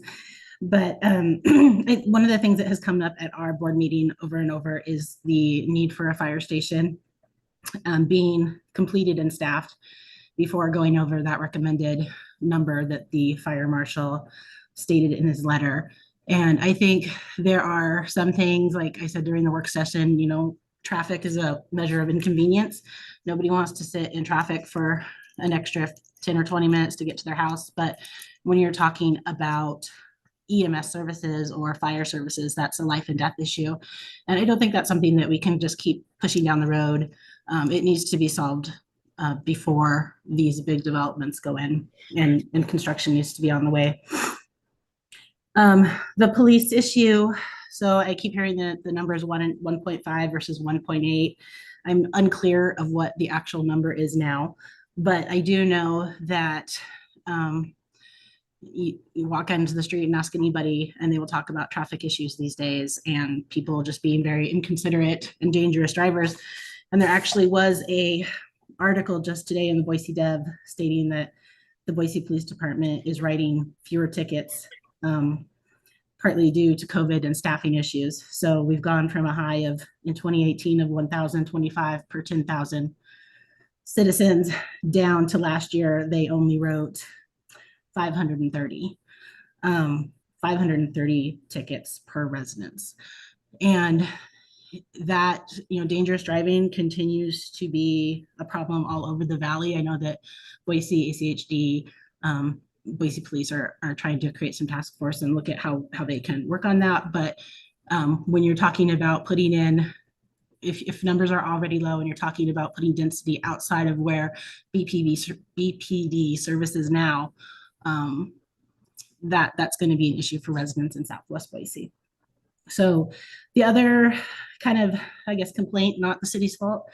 I still have not seen anything from the West Ada School District, which is disappointing because although there is a dedicated elementary school site here, as it is now, the high school and the middle school are already over capacity. And I wish that West Data would step up and actually, provide some information on that, but that's not your fault. So so kind of the more specific things to this development, the public park is great. I would love to see it sooner than phase 11 or whatever it was. That's quite a ways out, especially since there's not a lot of public space out there right now. One of the issues we do deal with Peppermint Park, which is kind of this, it is a public park within a neighborhood very similar to what they're proposing. It functions more like a private neighborhood park because for some reason there is no signage to it. So I would just request that the developer put actual signage on the arterial stating that there is a public park in the middle of this development. So I did see in the staff report about the drive-throughs, the applicant still proposing drive-throughs in here. That was kind of one of my big issues during the zoning code. I know this is with the legacy code, but if we are trying to build human scale, placemaking developments, then drive-throughs is not really the way to do it. So if they are insistent upon that, I would at least like them to have to adhere to what is in the new zoning code, which is enclosing those completely within the building. There were a few issues I saw. I don't know if this is a typo, but it's on page 1827. They're talking about the street designs for collectors and arterials. And on the arterial, which is Maple Grove and Cole Road, they have an 11-foot travel lane. On their collector going right through the middle next to the park and elementary school, they have a 12-foot travel lane. And that's a freeway width. And if we build roads to freeway widths, we get freeway speeds. So I would like to see that reviewed, or at least a reason why they want to put a 12-foot travel lane through the middle of their development. The other thing is traffic is going to be a huge issue, probably forever out here, because of just some geographical things that, with the airport and the freeway and all that. The traffic impact studies, if they are tied to each phase, I would just like to reiterate that ACHD does not recommend approval or denial. Even on this very, very strongly worded staff report that they sent in, they didn't say don't do it. They said this is the city of Boise's responsibility to make this decision. So I estimate that anything that comes from ACHD will just be giving you the facts of like, this road will be wide and this one won't, this is what's going to happen. They are not going to say yes or no on a development unless there are some major changes over there.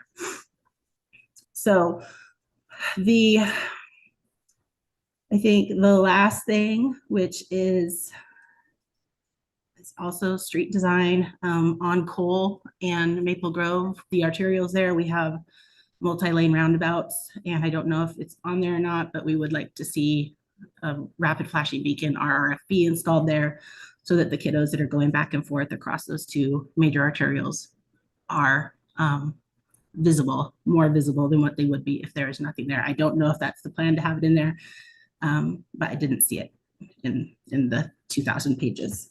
So I do believe that is all for SWACA. As I said during the work session, we are not vehemently opposed to this. We know that something has to go there. We're just trying to figure out how we can mitigate some of the issues that this is going to bring forth, and for the safety and the livability of people in the Southwest. Thanks, Marissa. Can you repeat where you were requesting the beacon for kiddos crossing? So there's 4 multi-lane roundabouts, and they're on Maple Grove and Cole Road.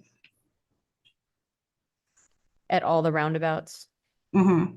Yeah, there's some single lane roundabouts within the development, but it's those multi-lane ones where speeds are typically higher. Yep. Great. Thank you. Questions for Marissa? Madam Mayor, Marissa, my question is similar to what I asked Esty. And if this development were to go forward and there were impact fees gathered that could benefit through public services like fire, parks, what have you, what types of investments would your neighborhood association, what would they most like to see out there? I think for our area, it comes down to roads and parks.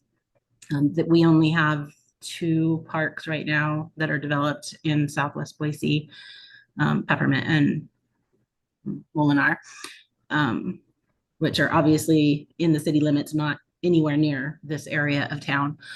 And then roads, just because ACHD has kind of pushed back development out here by 5, 8, 10 years in some locations. And people are getting very, very frustrated because, as I said, you guys are looking at the staff reports coming out of there. They're saying this road is going to be widened in 3 years, and then it doesn't happen. And people don't know what to do with that frustration because of this weird triangle that we have with DCHD, the county, and the city.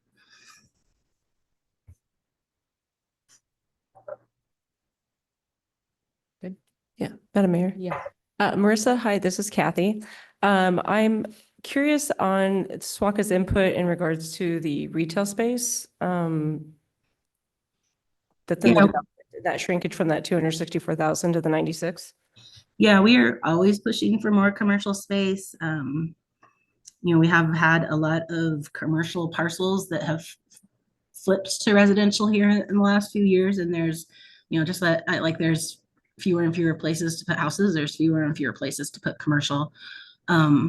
Out in that area, there's that small Albertsons. And that's it for grocery stores, unless there's going to be something in Syringa. I don't know about that, but there does need to be some opportunity for like the Wincos to come in. And, Best Buy probably would never go in out there because we don't have the numbers to support that. But some of these smaller local grocers, and they'll need room to do that. And so I would, push for more commercial closer to Cole Road so that we're not getting traffic coming through the neighborhood so much.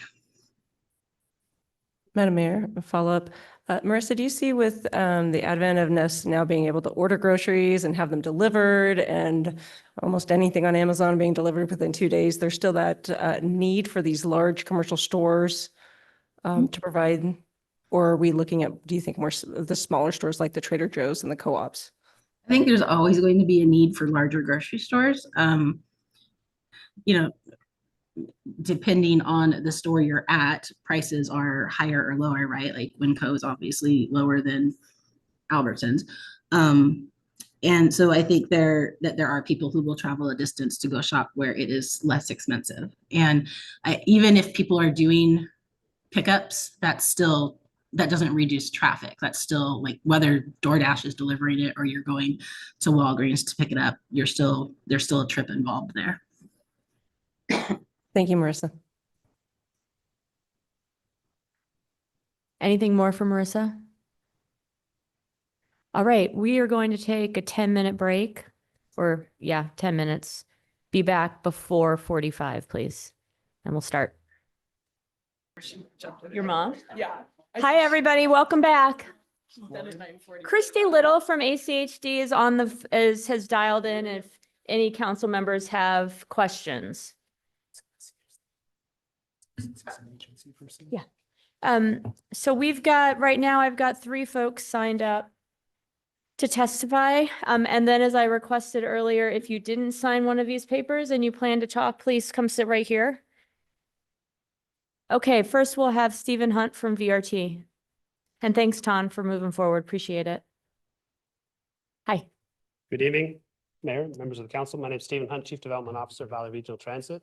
And we just wanted to comment on one of the innovative provisions that has happened, that comes with this development. We've been working with the developer to make room for public transit fund. And it's one, I don't think this has been done elsewhere in the Valley. And what it would do is it would allow VRT to receive funds from the development, which could then be used to provide transit services. It would come online with the development and defray some of the costs to the city of providing transit services. We worked with the developer to identify an amount that would be appropriate for the community's impact on potentially extending transit services out to that area. And so just wanted to point out, this is the kind of support and innovative partnerships that we want to have with our developing community. and encourage that kind of activity, not just here, but also in other developments. And that's all I wanted to share. Great, thanks. Any questions for, yes, Councilmember Morales? Hi, Stephen. Thank you. We're just curious on the upfront funds that would be provided. What would those be intended for, and what else is this development slated to do in terms of bus stop pad selection and development? Yeah, Madam Mayor, Council Member, the upfront funds would be used to help kickstart alternative transportation options in the community. So we might think the VRT is just about fixed route transit, but we do other things. We support vanpool, we support lift connections to existing transit services. We also support safe routes to school. So those investments would be used to provide, initially anyways, first last mile connections to the rest of the transit network. What the community would be doing in addition to providing transit services to VRT is that would allow all residents of the development to ride transit. That would be part of the cost of being in the community. And so we're creating what we call transportation demand management strategies for the community at the same time as generating revenue. We would work with the community. You mentioned bus pads and other things. We would work with the community as well to identify the location of those bus stops. And we've done so on a preliminary basis already with the development, and would continue to do that as it gets built out. Madam Mayor, Stephen, could you talk about transportation demand management plans? Just generally? Yeah, Madam Mayor, Councilmember Nash, transportation demand management as a theme are efforts that public agencies usually do to encourage alternative transportation options. They can be applied either on the employment side or on the residential side. So often you'll see that in downtown cores where you'll have a transportation demand management zone or policy or plan that works with employers of a certain size to sometimes there are legislative requirements, but often there's something that says employers of a certain size have a plan for how they're going to get employees to and from their place of work and have a target for a mode shift or mode share. So let's say you're Idaho Power and you want to have a mode share that's non-SOV of pick a number, 20%, 15%, 5%. And so you would be having a transportation demand management plan would look at the alternatives and then work with the employer to incentivize their employees to take different transportation options. Madam Mayor, Stephen, can you help me understand how this agreement is going to be memorialized and funded long-term? I like that there's this cooperation I'm seeing up front, but how can we expect this to continue deep into a 20-year build-out? Yeah, Madam Mayor, Councilmember Nash, the current arrangement is it would work through the HOA, and there'd be ongoing revenues that are collected from the development over the life of the project through the HOA. This might be a question for the applicant, but do we expect that to be memorialized in the CCNRs, or is it just a contractual relationship with the HOA? CCNRs, I believe. Okay. And do we anticipate any types of escalators in that contract, or is that agreed upon rate with the HOA? Madam Mayor, Councilmember Nash, we don't have a final agreement in the moment. We haven't talked about escalations, but that's certainly something that we would need to consider. Okay. Madam Mayor, I have a quick question for you. Thanks for being here. Has there been discussion about whether this would be like a Monday through Friday every 30-minute route, or would it be one of I can't remember how you categorize them, but more often than that? Yeah, Madam Mayor, Councilmember Steed, the level of service obviously drives cost. And so we would work with both the Muriel Farms community as well as the Boise community at large to figure out what kind of service we would want to extend out there.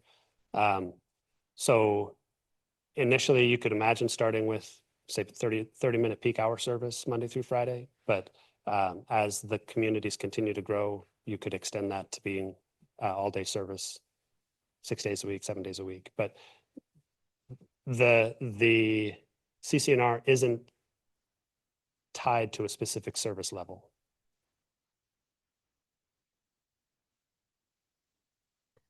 Can you just So I think that's key, that it's not tied to a specific service level, because how at build out would this be different than your experience attempting to serve the Barber Valley, say, with transit and having to cut back? Madam Mayor, the Barber Valley currently, as a development, doesn't contribute directly to VRT for operating funds. And so having a partner that is in the community that's vested in ensuring that there are operating dollars to provide transit service is kind of a game changer in terms of being able to maintain service to that community. Do you model this as covering the cost of that service?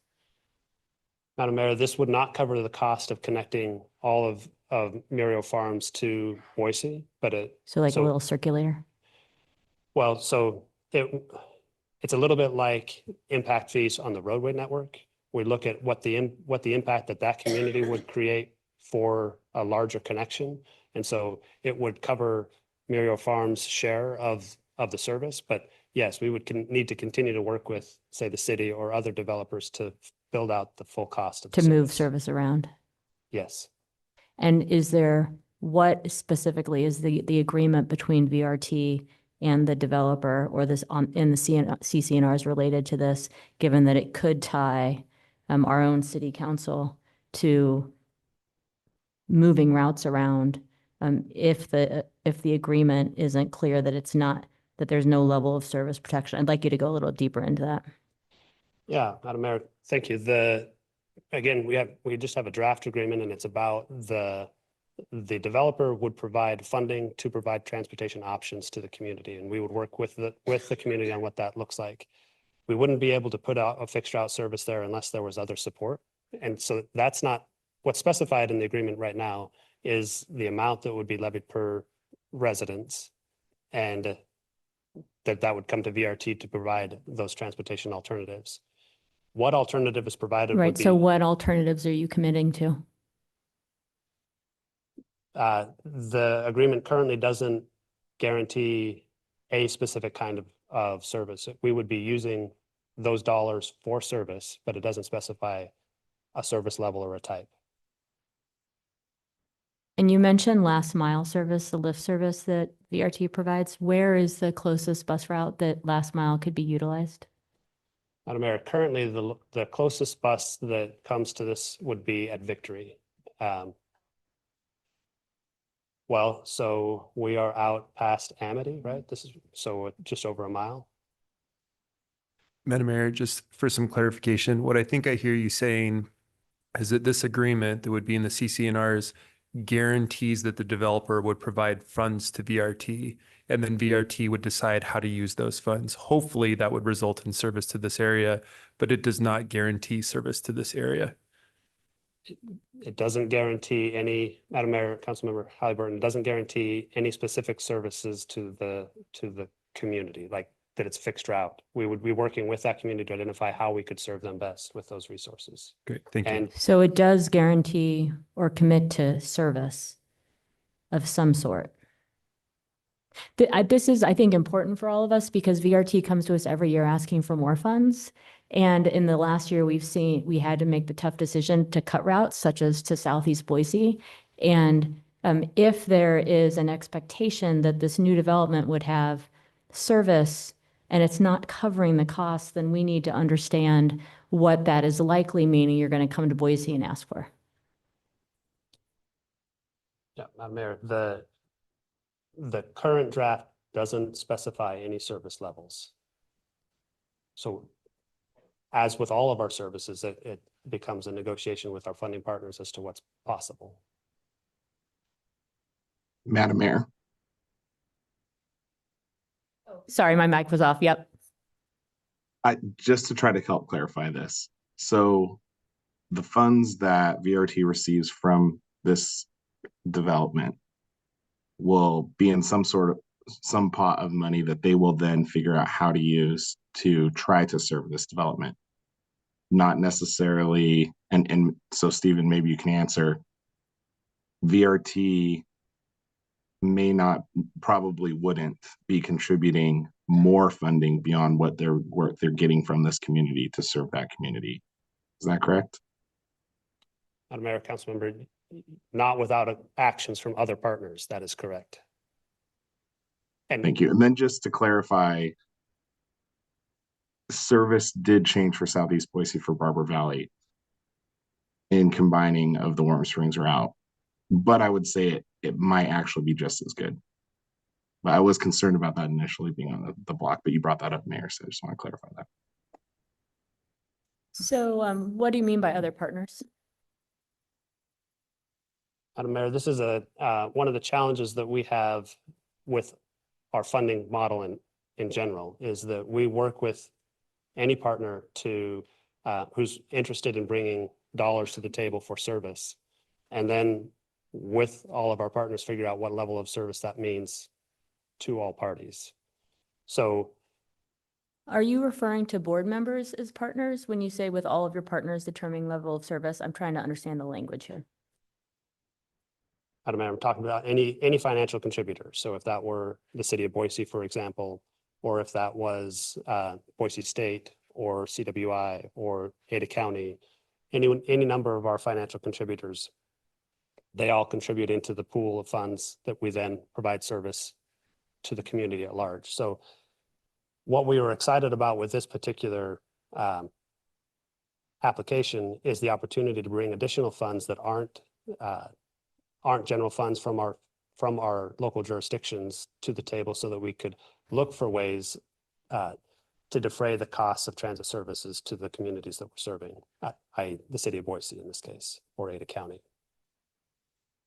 Madam Mayor, Stephen, since there's no guarantee of service to Murillo despite this arrangement, is it possible that Murillo, should it go through and should there be this agreement in place, that it could be subsidizing service that takes stress off the neighboring network, but not directly to Murillo? Is that fair to say?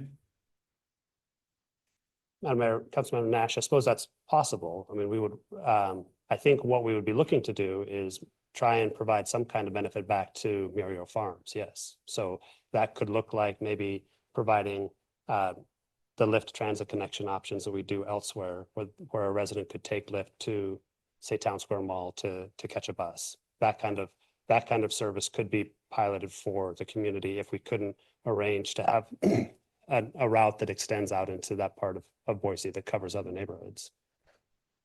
Madam Mayor, just one more. Where's the nearest route right now? Madam Mayor, Councilmember Halliburton, it's a Route 28 that extends down to Frank Church High School. That's the closest route. Yeah, that's Victory and Cole-ish. Correct. Yep. Madam Mayor. Stephen, thanks for coming tonight. Yeah. I just want to make sure that I understand what is being offered here. That basically, though, that this development will give money to VRT to help improve transportation services to this area. Madam Mayor, Councilmember Willetts, that's correct. How often does this happen in your experience? Madam Mayor, Councilmember Willetts, it hasn't happened yet. And so my purpose in being here tonight was to express our appreciation for the developer in coming to VRT and looking at trying to have some kind of funding for transit in the long term that could support the community that isn't coming out of the city's general funds. Thank you.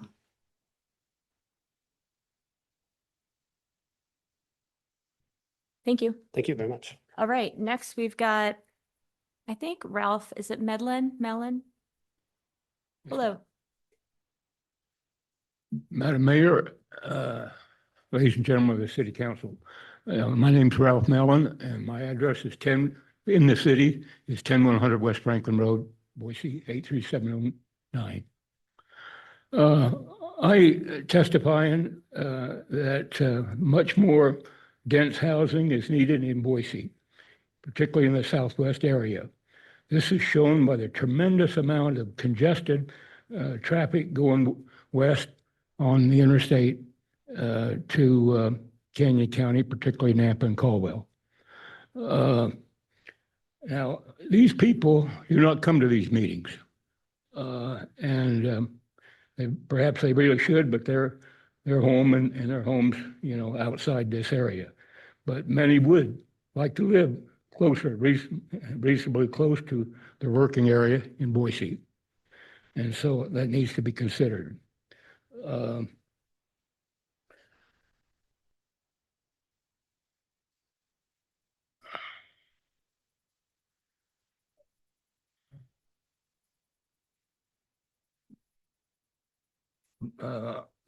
I also look at perhaps that we should look at not be looking at larger lots, but also be looking at perhaps more apartments. So anyway, that needs to be considered because of the growth. Much of the growth is in Canyon County now, to the disadvantage of Ada County towns, mainly Boise. The project's adjacent roads, South Cole and South Maple Grove, are now intended to be at least minor arterial roads, and that's a pretty high classification.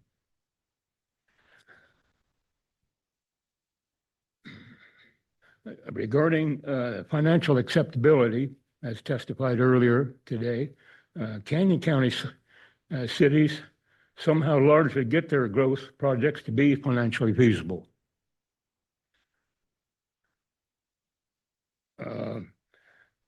And the traveling public have tremendous expense, their own tremendous expenses to traveling back and forth to their businesses in the Boise area. That's not considered. So I encourage an overriding of the staff's financial analysis with those inputs. So I guess in summary, I support the project as it's generated by the planners, and at least within the current level, maybe even additional housing. That's my testimony. Thank you, sir. Thank you. Any questions for Ralph? Thank you. And then Janessa Chastain. And then Tanya, you're up. Hi, Hi. Madam Mayor, City Council. I'm Janessa Chastain, CEO of Treasure Valley Habitat for Humanity. I'm also incidentally a resident homeowner at the intersection of Lake Hazel and Cole. And so I am not removed from this in a very real way. I was happy to submit my support for this project and their partnership with Habitat for Humanity, but I wanted to offer just a few comments as well. Boise has recently dropped to being only the second least affordable housing market in North America, but that's not a place that any of us are happy to be. We recognize that there is a massive housing crisis in the Treasure Valley. There is an incredible affordable housing crisis, and that cannot be solved without a real attention to density building. What they are proposing to do with mixed density is exactly the model that needs to be done to address the shortage of nearly 10,000 houses that currently exist in the city as it is now. We can't address this need. We can't have more affordable housing if we don't build. And if we don't build in ways that support many different types of families to live in these places. We would all love to go back to the city I grew up in, where there was plenty of parks and walkability and, the idealized neighborhoods, but that has gone far past us, and we have not been able to meet the need. When we look at what is needed with the growth of this area, I think about our families. Hubble is proposing to work with Habitat for Humanity in what is a first for any of the developers. There are plenty of people that are proposing to build these large developments that have been approved. None of them have reached out to affordable housing nonprofits to say that all families matter at all income levels, and we want to see all families be able to live within the city. It is an enormous financial privilege to be able to say that there isn't enough housing in Boise, so I will move to Meridian or Cuna or Star or Nampa or Caldwell. And that is financial privilege that our families don't have. And so our families need to have housing that is within the city of Boise. And so partnering with developers for Habitat is the best way for us to make that happen. Our families are the people who are doing the contract janitorial service for Micron at night while driving Uber from the airport during the day. This location is ideal for them to be able to support their lifestyles and for them to be able to raise their families in houses that are safe and affordable and in neighborhoods that allow them to thrive. Thank you. Madam Mayor, I have a question. Yes. Thanks for being here tonight. Thanks for your testimony. I'm curious, you said that that Hubble Homes has reached out and offering what they can. So as I maybe missed that, but as part of this development, what is Hubble Homes doing or offering to do to provide homes for, I think you said for all income levels? So they reached out to us to be partners, offering us the opportunity to buy at cost lots, 3 to 4 lots per year while this development happens. So for just a little perspective on what it means to us to buy fully developed lots at cost. In 2019, we were buying in a neighborhood a fully developed lot, not at cost, at what the developers felt like was a decent profit margin for them. We were able to buy and build, buy a lot in a developed neighborhood for around 60,000. And so we were able to do infill lots in neighborhoods, buy the lot for 60,000, build the house. In 2020, those same lots were being sold to us, averaging between 250 and 300,000 per lot. And so Hubble's offer to us of building at cost means that we could actually continue to do affordable housing in the city of Boise, which has been largely out of reach for us since 2020. So we serve currently households that make between 40 to 60% of AMI. So they said that they were looking at serving a portion of 80% or under. We are well below that. We are in the very low income range. But these are families that I always remind when we talk about workforce housing and we talk about the 80 to 120% AMI standard for workforce housing. My families are also workforce housing at 40 to 60% AMI. They usually have 2 to 3 jobs. Cool. Thank you so much. And so is that just, this might be I guess I'm curious, is this the affordable housing that is outlined in the plan, or is this additional affordable housing? So I think I would have to let them fully speak to that. I think we are one of the partners that they are working with. We are not the full representation of affordable housing, but I don't want to answer for them. Thank you. I can be done in closing follow-up. Madam Mayor?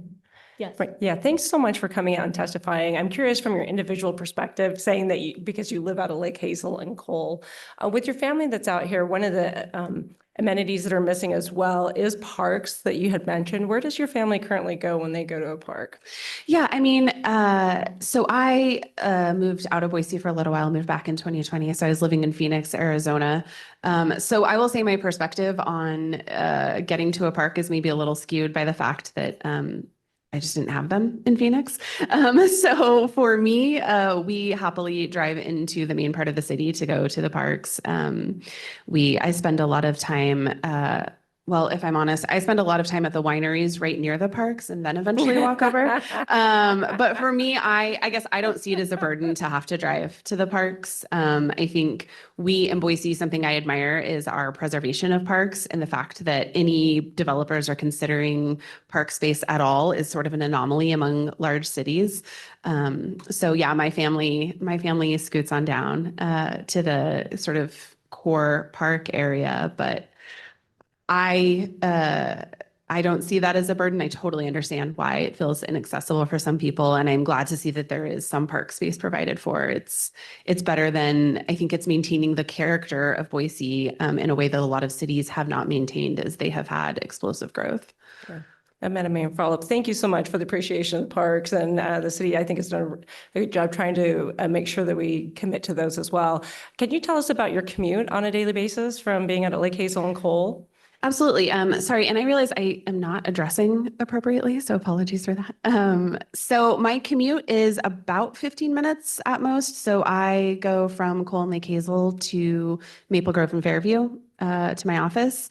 Again, I was used to a 45-minute commute in my previous city. And so I am happy with a 15-minute one.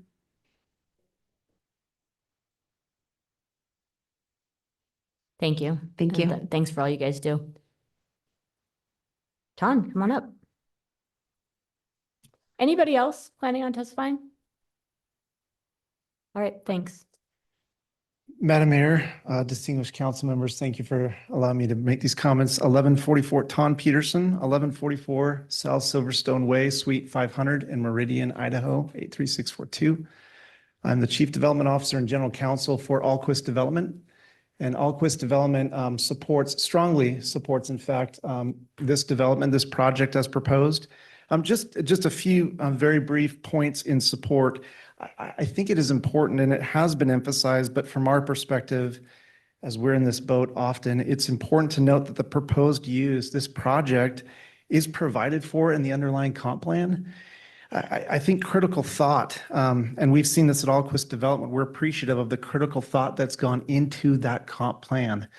And the proposed use, this project, Muriel Farms, is contemplated by that comp plan as proposed. The second point just wanted to touch on briefly is regarding density.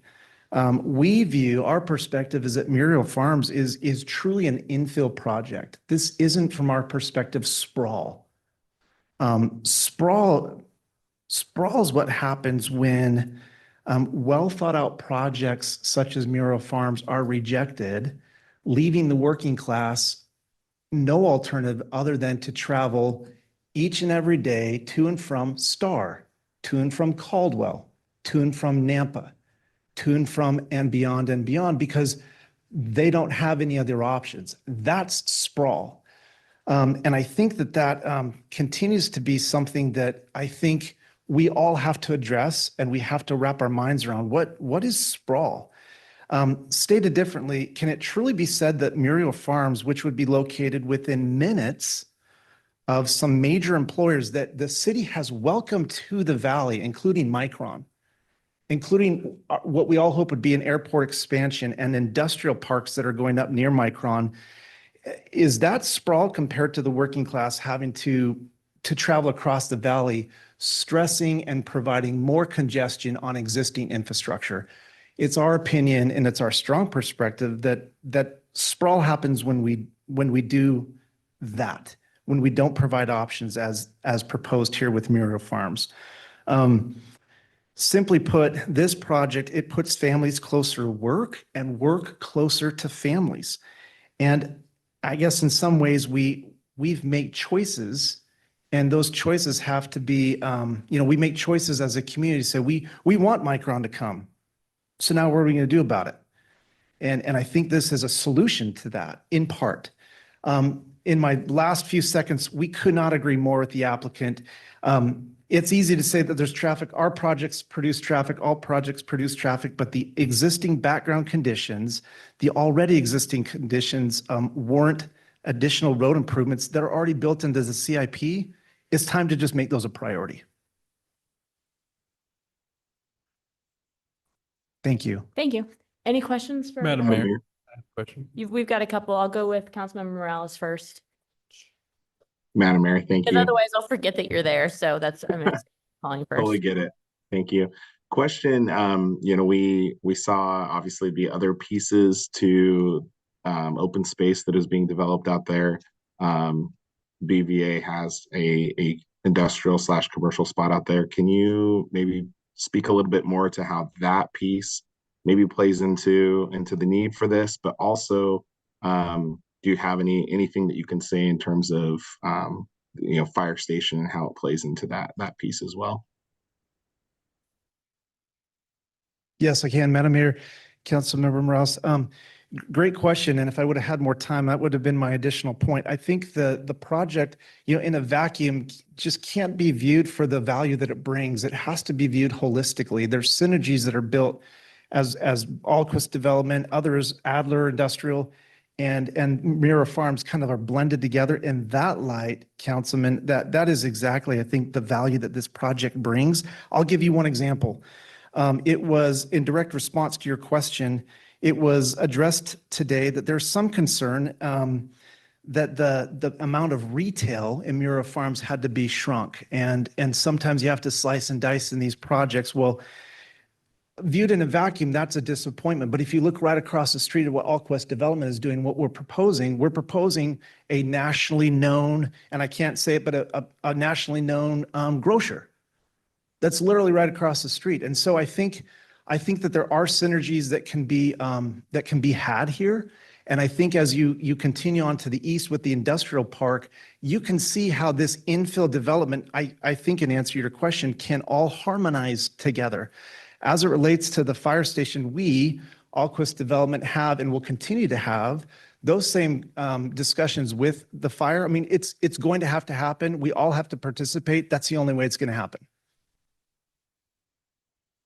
Thank you.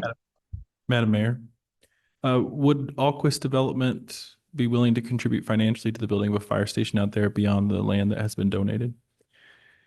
Madam Mayor, Councilmember Nash, we can't comment specifically on any application that we have pending here. You know, we're not here for any of our projects. We have presented before P&Z, and we will be presenting, I think in the next month or two, on our Pleasant Valley Business District. We have contributed land, and we can't commit to any specific financial contribution here tonight. If I did, I'd be getting a call from Tommy Alquist like in 1 minute. But we have to work together, and we're committed to doing that to make this all work. Thank you. Thank you. Thank you. All right. Do we have questions for staff before we hear Madam final Mayor. comments from the, oh wait, are there online people?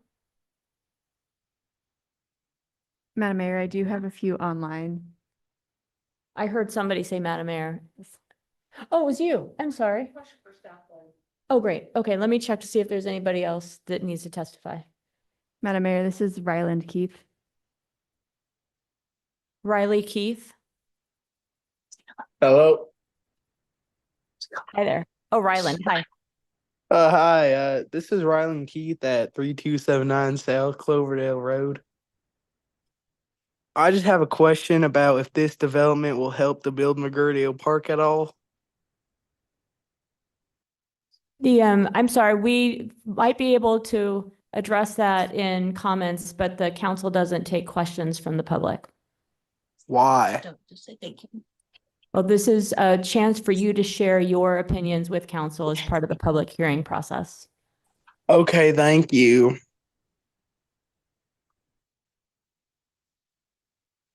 All right, have a great night. Anyone else? All right, Kath, we're going to take questions for staff now. Thank you, Madam Mayor. I have a question relating to fire and their comments that they provided. Sure. Chief. And just a reminder, we've got Christy Little is online if there are questions related to roads.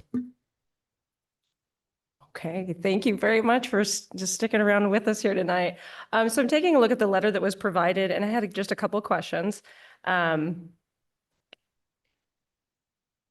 So it's saying Boise Fire would require a new fire station to be dedicated, meaning a site is determined and reserved for a fire station before construction could begin. Can you provide a little more light on that? Thank you. It's my first time doing this, evidently. Madam Mayor, Council, good evening. I can't answer that question, Councilmember Corliss. If you look at this proposed development and you look at the station that currently exists that would respond to this development, it's Station 17 on Cole Road between Victory and Amity. Currently, that station is already feeling pressure. So in fire, and you've heard me probably present this before, we look at two factors. Response time is one, and you've heard me say reliability before, station reliability. I'll interchange the word availability in that. How often is that station available to respond to a call within that jurisdictional boundary? Right now, Station 17, where the apparatus would come from for this development, is sitting about 81% availability, meaning roughly 20% of the time it's unavailable for calls because it's on other calls in the area. We also look at time, and our goal is 5-minute travel time, 90% of the time to all critical calls for service. So heart attacks, strokes, cardiac arrest, fires, et cetera. The travel time right now for this station is about 8 minutes and 23 seconds. And there's a reason for that. We've done the analysis on it. The area that this serves, a large portion of that is the Whitney Fire Protection District under contract for service and agreement. the distance traveled for that large geographical area is extended. So that's the reason you see those long response times currently. Adding a development like this puts even more pressure on that station. And the other challenge with that station, it is one of 2 hazmat stations that we have that provides hazmat response for the whole city. So there's that added layer there as well. If we look at the condition of number of homes that Division Chief and Fire Marshal Mike Bisogno put out, that wasn't based on anticipated calls for service. I have spent years in fire chief circles trying to figure out, based on number of rooftops, commercial, residential, industrial, what's going to be the demand for service. There's too many variables to give you any reliable information on that because it depends on the health of the residents moving in. It depends on their fire behavior. Do they outdoor grill every night? Do they not? It's all those variables that I can't give you a clear indication of this many rooftops means this much demand for service or this many calls. Without a new fire station in this area, we're going to continue to put that burden on a station that's already burdened. When that station's out, the next closest station that could respond to this is either Station 14 on 5 Mile, just south of Overland, which is a very extended response time, or potentially Station 8 on Overland, trying to come around the airport, or Station 7 around the airport to get to this location calls for service.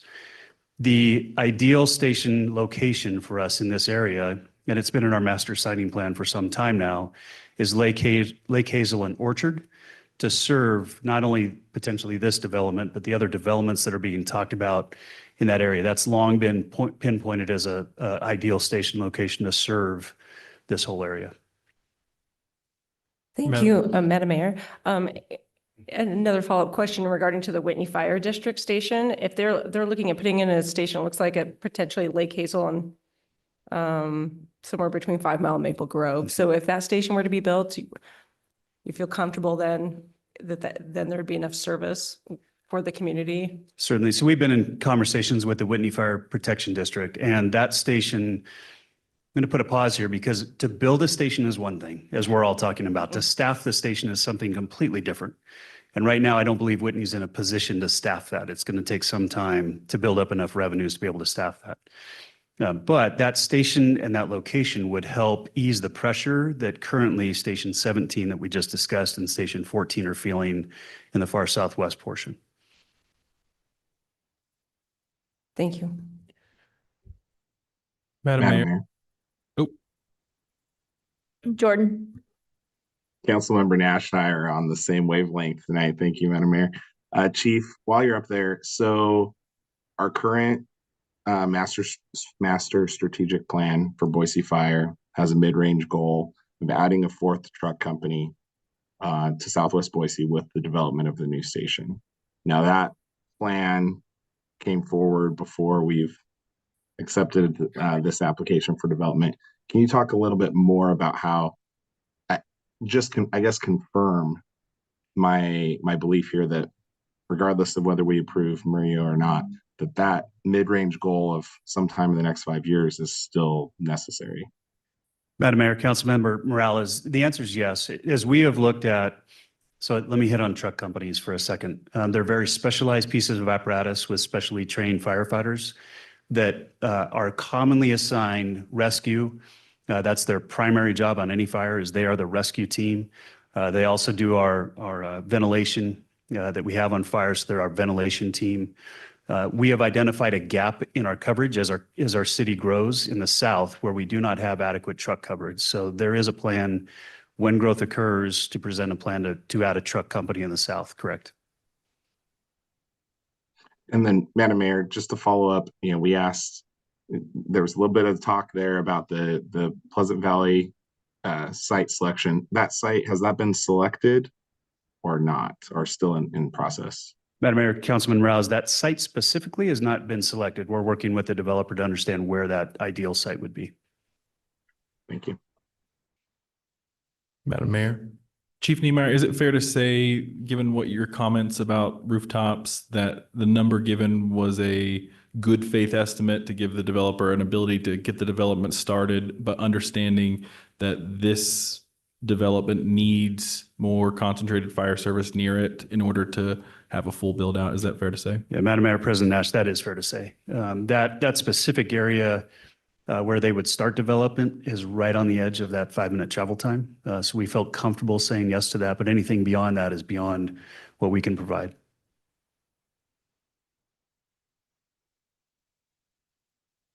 Madam Mayor, one final question, Chief Niemeyer. So if this project weren't to go through, the city would still have a necessity to put a fire station out in that area. Is that correct? There will be at some point, definitely depending on approvals for growth. That'll be a continued conversation, yes. Okay, thank you. Any further questions for any staff? Madam Mayor. Oh, Councilmember Morales. Yeah, maybe I can just ask, just to clarify, I think this has come up in the prior public hearing, but in terms of impact fees for regional parks from this development, they could go towards McGurdio Park. Just to confirm that again. We don't have, I guess maybe Eric. I mean, they would go towards regional parks identified in the CIP. Madam Mayor. Oh, I'm sorry. I'm looking right at you, Sarah. Sarah Arkell's walking up here, Councilmember Morales. Yes. Oh, and we've got a clarifying question here. Oh, okay. He's gonna let you try first. Thank you.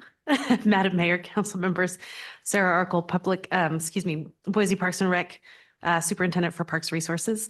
Currently, that park site, McGurdio Park site, is outside of annexed city property. So if we were able to annex that parcel within city, then we could apply impact fees to it. So these two projects are not necessarily directly related.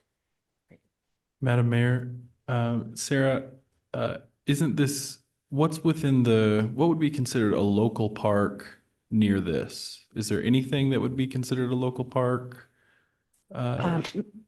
Madam Mayor, Council President Nash, do you mean within the existing city limits? Yes. Molinar Park? Okay.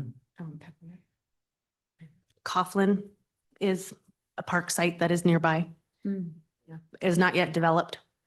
And I don't believe, have an identified year for development within our current impact fee plan. Madam Mayor, I'd have a follow-up for probably Mike. Mike, do you know the estimated regional and local impact fees generated by this development? Madam Mayor, Council President Nash,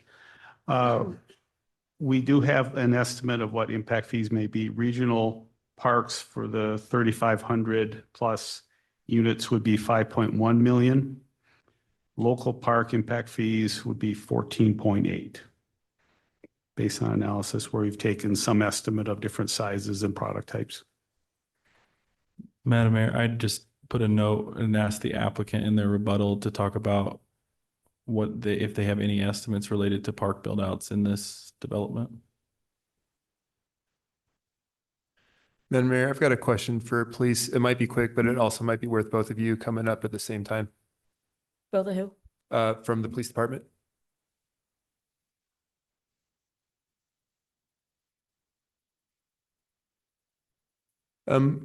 My question is that we've got a handful of areas out here that are annexed that are they're not quite islands because they're next to the airport, but they're sort of islands compared to the rest of the residential in the area. So there's a huge pocket of unincorporated land in this area. And my question is, how are we patrolling or providing services to these areas that exist out here right now? Is it us? Is it Ada County Sheriff Department? Who's actually serving the small islands that exist out here that have been annexed in? Madam Mayor, Councilmember Halliburton, at this point, anything that's within our jurisdictional boundary is either done based on a call for service that they receive, or if they have availability to provide preventative patrol, they could go through as they're making their rounds throughout the shift. Yeah, I guess my question here is I'm looking at, the Seringa Valley area. I'm looking at this one right here, and I'm looking at, police officers driving through a mile of unincorporated land to respond to a call that's actually like closer and getting patrolled by Ada County Sheriff Department in this area. Because if somebody called on Cole and Amity, where we don't have it annexed in, Ada County Sheriff would be responding to that, correct? That is correct. So I guess my question here, I'll tell you what my thoughts are. It doesn't make sense to have our police department patrolling out in an area that's sort of an island where Ada County Sheriff is already patrolling. Have we had any conversations with Ada County Sheriff's Department or any sort of agreements when these annexations come in that are sort of these islands or close to being islands as far as shared patrolling in the area or shared agreements?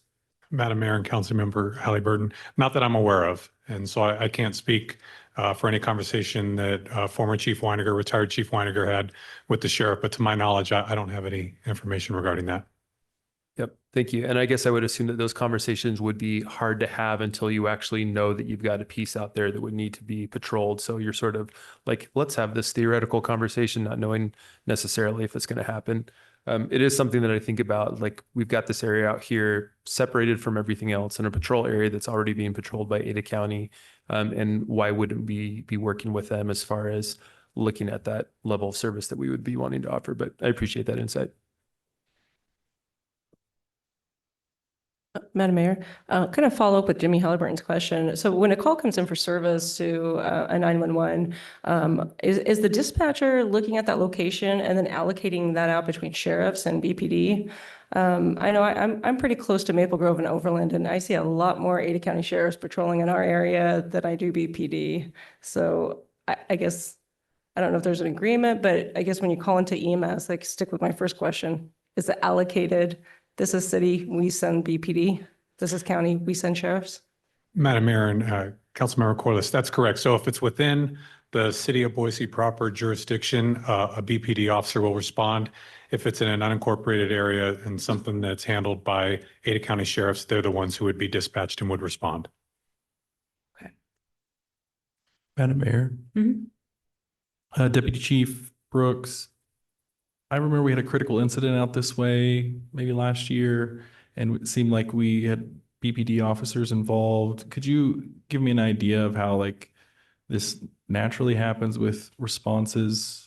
I don't know if that's just a nighttime thing, or give me an idea of how we might have multiple jurisdictions responding to a call in a place like this. Madam Mayor and Council President Nash. So in that particular case, Ada County deputies were on scene and they requested additional resources. I believe one of the requests was for a canine. And so BPD officers who were canine officers responded to that. So depending upon the time of day, the amount of officers that are available, sometimes available resources could be because maybe Ada County has deputies who are on calls for service. They may be on duty, but occupied and unable to respond. So depending upon the number of officers who are available to respond for a call for service, that could be requested as sort of a mutual aid at the moment.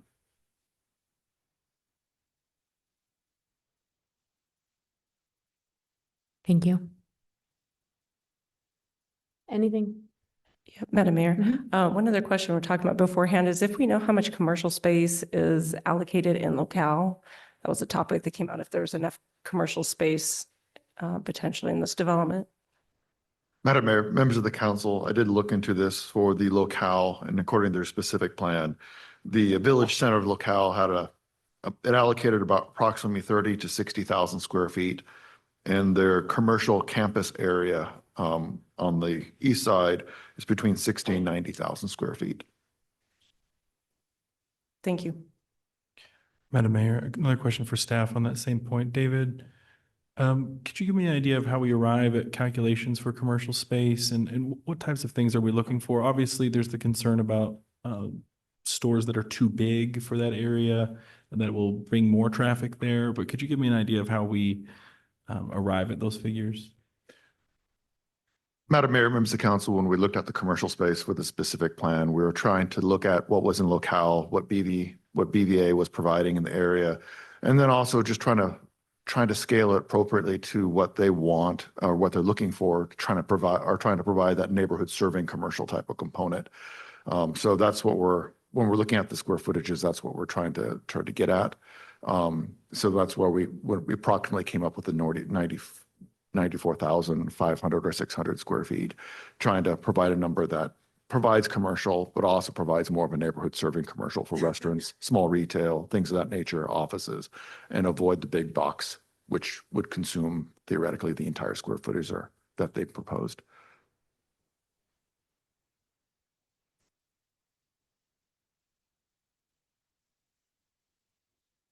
All right, that looks like it.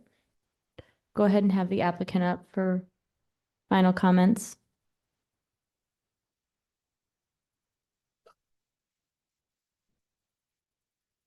Thank you, David.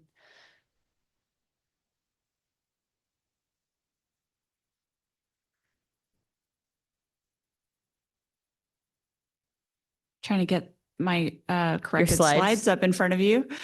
Sorry for presenting the old version. We'll just skip down to the end here.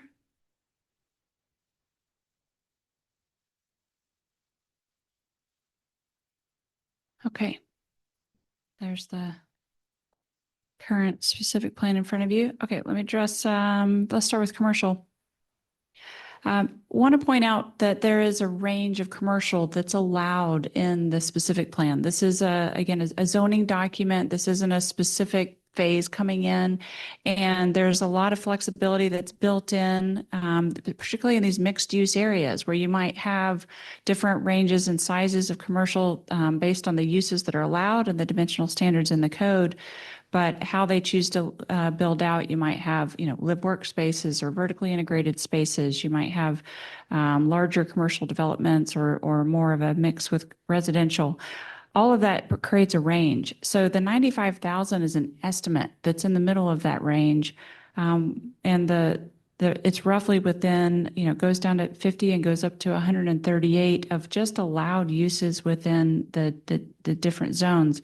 Could be higher than that if you take into account conditional uses, and a lot of commercial uses are conditional uses. So we actually think it may lean on the higher side of that. So we think it's a great mix. We appreciate it was staff originally that asked us to cut it back. We do think it provides more of a neighborhood focus to have the smaller square footage overall and allow the uses that are being allowed. And it also does accommodate the need for the denser housing and 35 units, which is also really needed in this area. On parks, there's a lot of discussion there.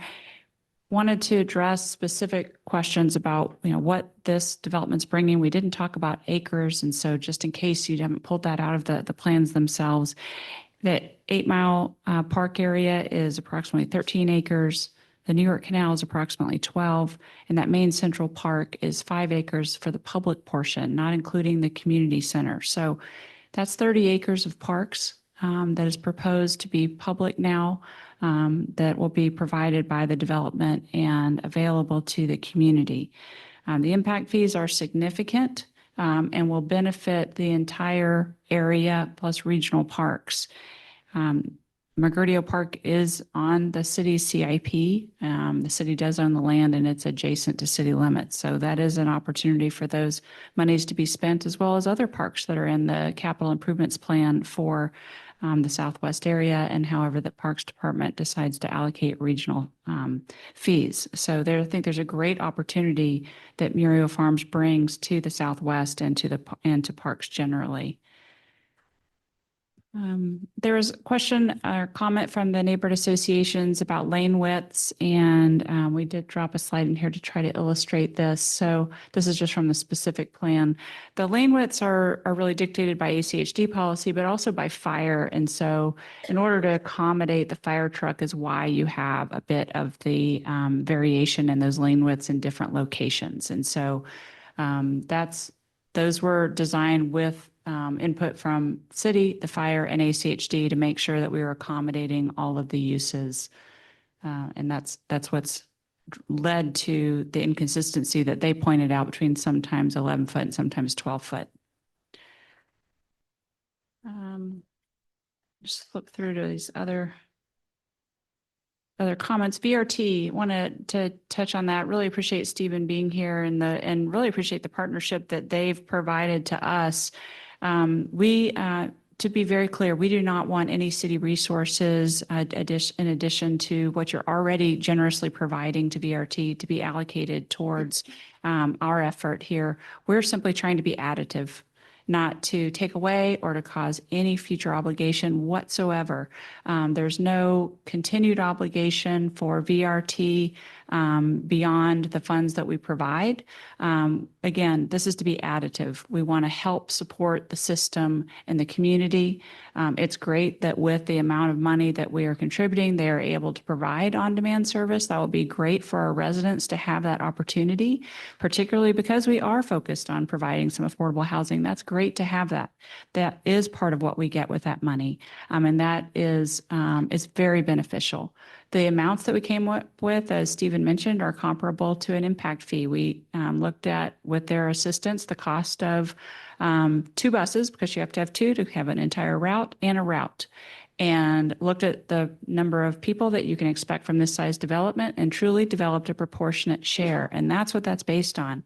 It doesn't mean that that leads to a fixed route. It means it's great however they want to use it. The only immediate use that's that he outlined very well is for this on-demand service, and however else they want to spend it. Safe routes to school is great. If it contributes to fixed route, that's excellent as well. There's questions. Sorry, I've got one just deeper question on that. Yeah, we'll pause. Is there any reference to the 5%?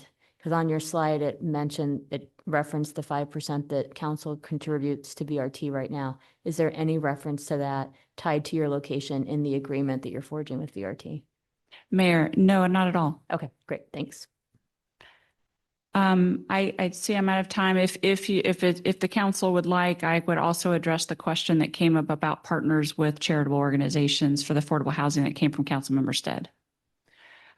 So you had asked the representative of Habitat for Humanity, is this the arrangement that they're talking about? So in our slide, and I'll just maybe pop back to that because it's easy to see. These are all the ways that Murio is supportive of affordable housing. I also walked through why we believe our mix of housing and price points offer a great deal of workforce housing. But we are working with a number of charitable organizations, housing organizations. Habitat for Humanity is one of them. Leap Housing is also one of them. Neighbor Works Boise is one of them. All of them contributed letters of support for the development. We also have reached out to Section 42 LIHTC developers to see if this is a site, an area that they might be willing to put a development in, and we'll continue those efforts. The commitment from the developer is to give you assurance that at least 3% of these units will meet those categories of under 80% AMI. We'll achieve that through these efforts with this variety of organizations. Madam Mayor, just some clarity on that. So what I'm thinking, if I'm just rounding to 3,000 and 3%, then I'm hearing that 90 of the houses at build out, roughly 90 of the houses will be at 80% or below AMI. Mayor, Councilmember Halliburton, yes, at 3,500, it's 105. Yep. Madam Mayor, Deb, sorry if you mentioned it. Are you proposing that starts? Madam Mayor, Council President Nash, we propose that be incremental at every 500 units. That'll give us a little time to get off the ground. And also what we've heard from some of these partners is they also want their residents to come into an established community. So every 500 units is how we propose that 3% is measured. So for math, because Councilmember Halliburton always beats me to it, it's 15 units in the first 500 units. Madam Mayor. Deb, thank you. And thank you to your team that's been here many, many times.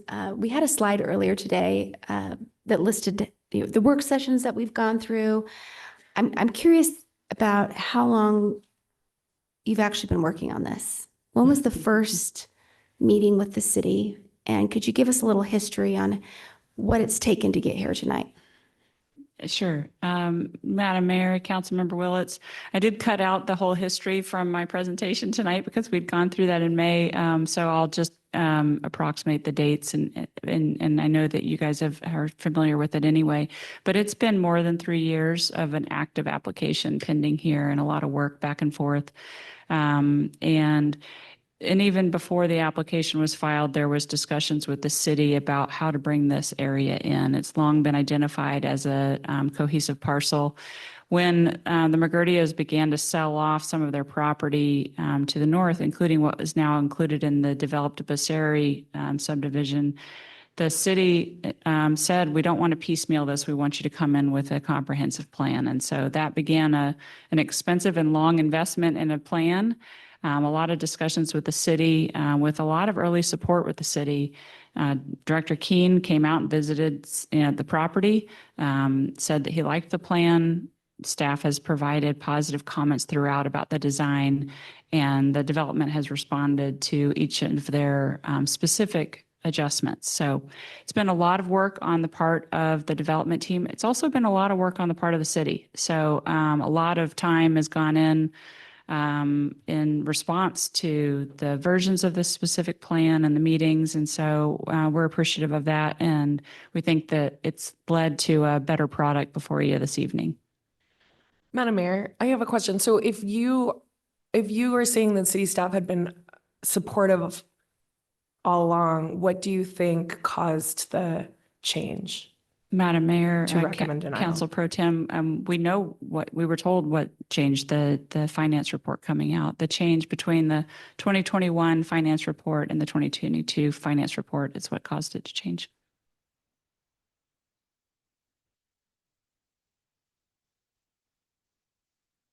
Thank you. Madam Mayor, there was someone who had raised their hand during staff questions. Was it Councilmember Morales? Yeah, so I had moved on to staff questions pre-rebuttal. All right, with that, I'm going to close the public hearing.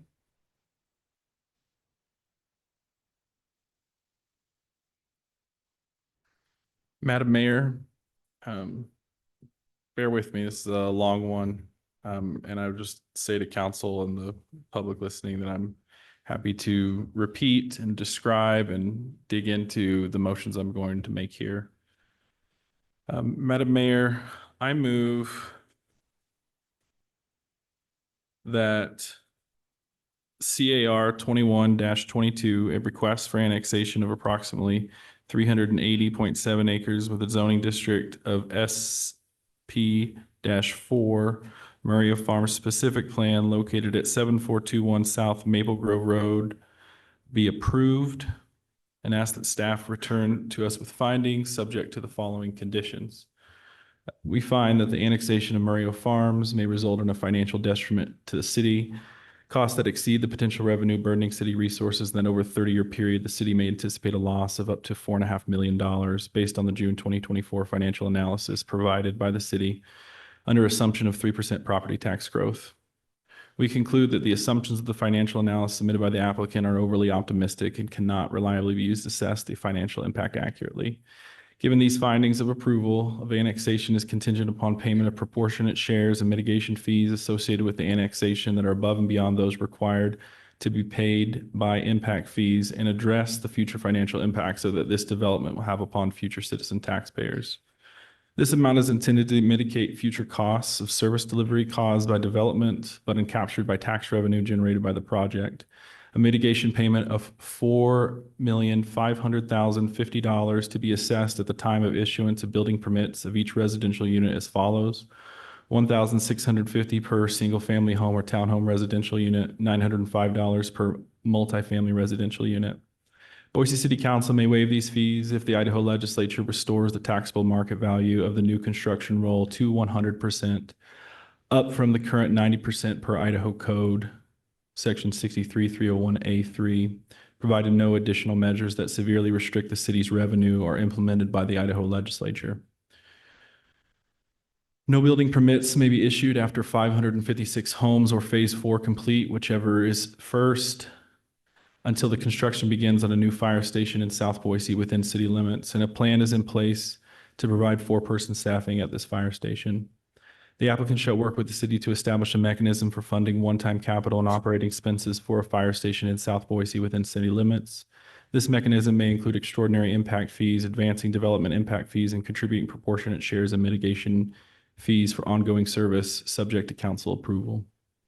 Applicant shall provide a minimum 7-acre public school site within the development. The public school site shall be deeded to the West Ada School District prior to submitting building permits for the first phase of the development if accepted by the agency at that time.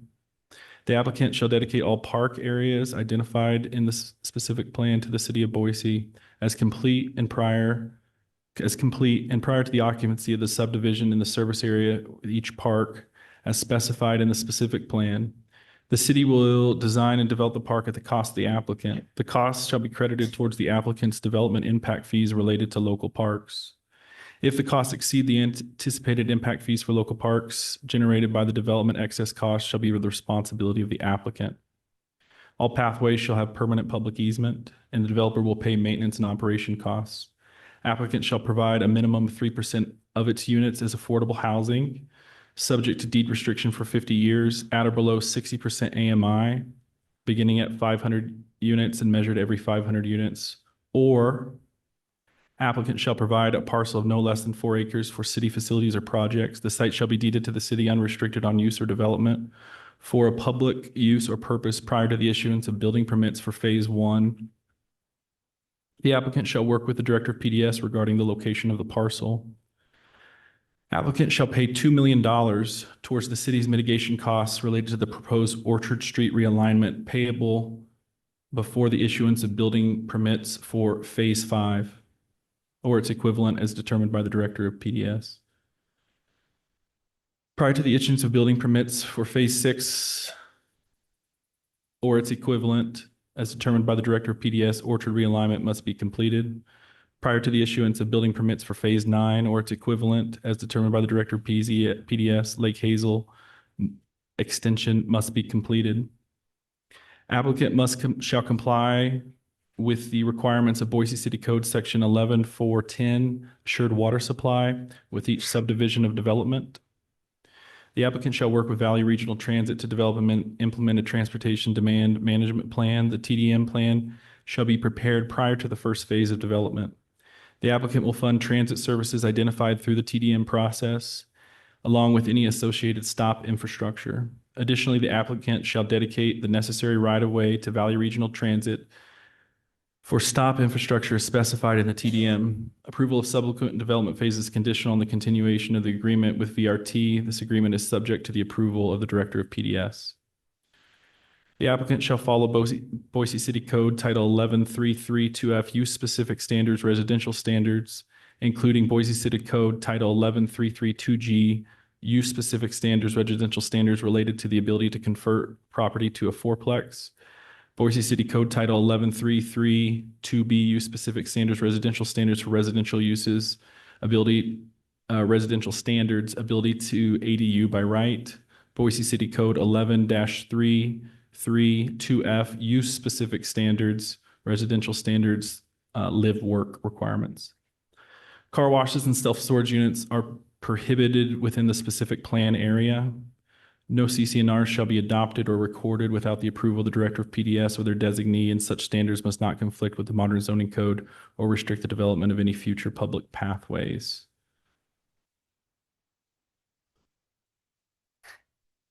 Regional impact fees collected from the development that would otherwise be allocated for regional park maintenance or improvements shall be placed in a dedicated fund for the maintenance, enhancement, and developments of amenities at McGurdio site, should that property be annexed into the city of Boise.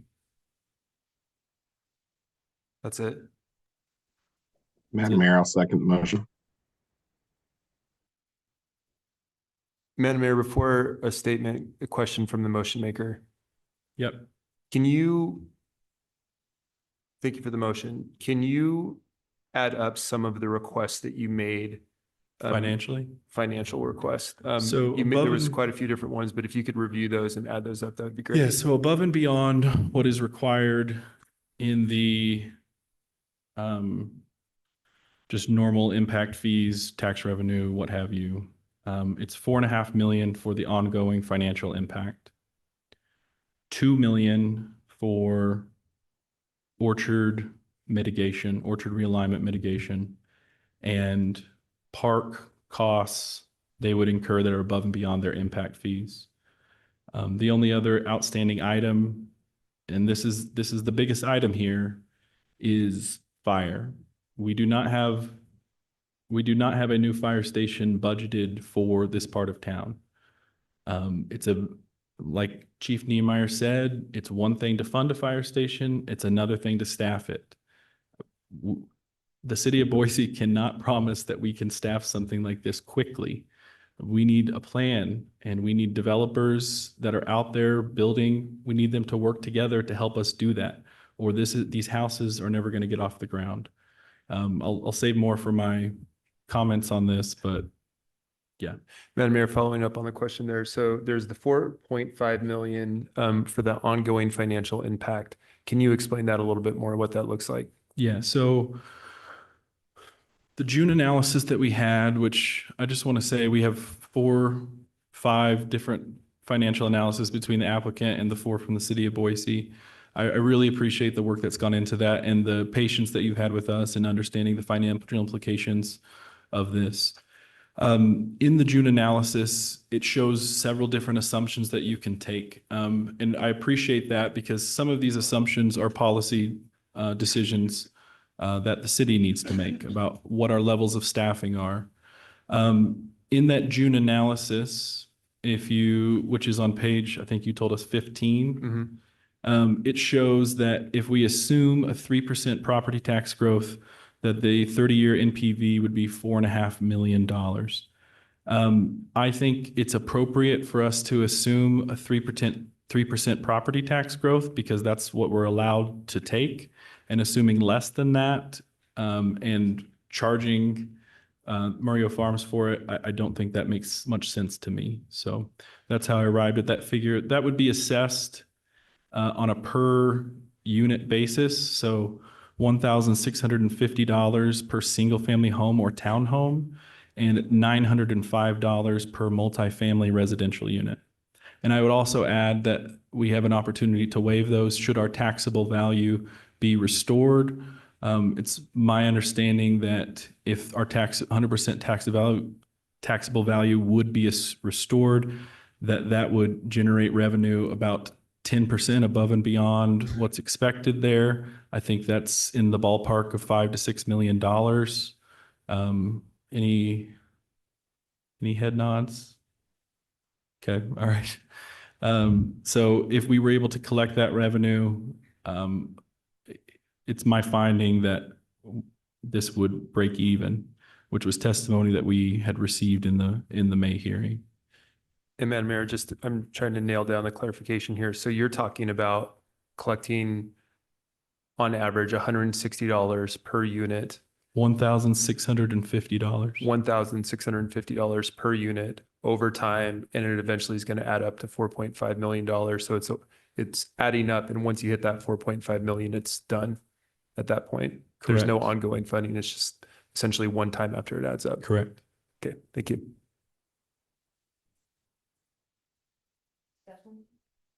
Yeah. A lot of work to get here. I think my wife will be happy when this is over, so I stopped mumbling about fire response times in my sleep. As I said in the first hearing, when I showed up to that hearing, I had every intention of denying that project, but I'm impressed with what the applicant has brought forth. And I'm even more impressed when I read the Boise Comprehensive Plan. It's like the person that drew Murillo was reading from it. It's exactly what we asked for in the comprehensive plan, even down to the park on the New York Canal. Like that's called out in our comprehensive plan. My concerns about this project are that I ran on a platform of growth paying for itself. We have some constraints in this city about how growth can pay for itself imposed upon us. However, my motion seeks to remedy that the best way possible. It's my hope that at some point our taxable value will be restored so that there are less risks associated with making these kinds of decisions. My primary motivation in supporting this is the urgency that we have around bringing new houses to the valley. I've shared my personal story before many times on the campaign trail. I believed in the American dream. I would go to college for the first time, first person in my family, go to law school, make the big bucks, and I'd be able to afford a home. It's really hard. And we simply don't have enough inventory. And the good work that the city has done to date on doing the housing needs analysis in 2021 shows that we need to bring 2,700 units every year for the next 10 years to meet demand. 77% of this is for folks earning 80% or less of area median income. We know that construction is not keeping up with demand. A big part of that is land constraints. Across the city, 41% of all new construction, according to our analysis, showed that this housing was in the Southeast and West Bench. Only 7% has been in Southwest Boise. I think there's certainly closer places you could live to a job, but these commutes are pretty normal for a lot of folks that are trying to get across town who live in the West Boise or East Boise. I think we need to take a broader view about this as far as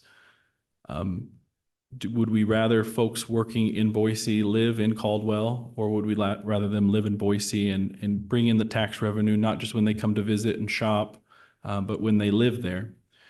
I could go on at length about what has been provided for and the indications we've given the public about what Murillo Farms could be within Blueprint Boise. If you look in there, it asks for compact development there, which is, as described by Blueprint Boise, is 6 to 15 homes per acre. This is proposing just over 9.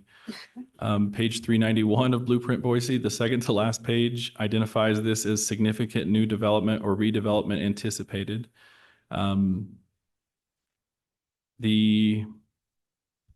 It's identified in the Southwest Neighborhood Association plan as a pattern of coordinated development within the reserved planned community area. Talks about the development of the park along New York Canal, and 8 Mile Creek is actually in there as well. It even asks that these parks be dedicated to the city of Boise in the Parks and Recreation Department. Talks about establishing small pedestrian-oriented neighborhood commercial centers. It talks about creating an urban village, utilizing principles to integrate the commercial center and residential community and create a community gathering space. It asks to incorporate a variety of residential housing types, density, price points, allow live work for accessory dwelling units, encourage a mix of residential, commercial, and density at 10 to 20 units per acre. I could just go on and on with the number of things that are in the Boise Comprehensive Plan specific to this site that it's calling for that the applicant has delivered on. I wish there were less risk associated with bringing this on. I can't mitigate all of that risk ongoing, but I can give us the best shot to absorb that risk over a 30-year period with the hopes that either the law changes or these houses are worth it to us to bring into our community. They're worth it to the families that will live in them. They're worth it to the employers whose employees will be housed there, and they will be worth it to it with the tax revenue that they bring in to make our city a better place. I may have more. I'm happy to answer questions about the motion. I know it was lengthy, but that's our best shot at trying to make this work for the applicant, for the city, future residents there, our taxpayers, and the good people in Southwest Boise. Madam Mayor, just a point of clarification, given the length of the motion, do we need to ask the applicant if they agree with those conditions? Like, how does that work? No, like point of procedure, now it is up to council to deliberate. So this is the motion on the table. Okay. and- Yeah. And so I do have a question. President Nash, thank you so much for trying to put this together. I have a question on the parks and the motion because the applicant talked about the city's desire to have park development in different areas that they didn't feel made sense as they were trying to put units throughout this development. Can you, I am exactly the sequencing. Can you talk about if your motion addressed that or not? I just want to make sure that we have clarity on that. Yeah, it does. So the line I used in my motion was this.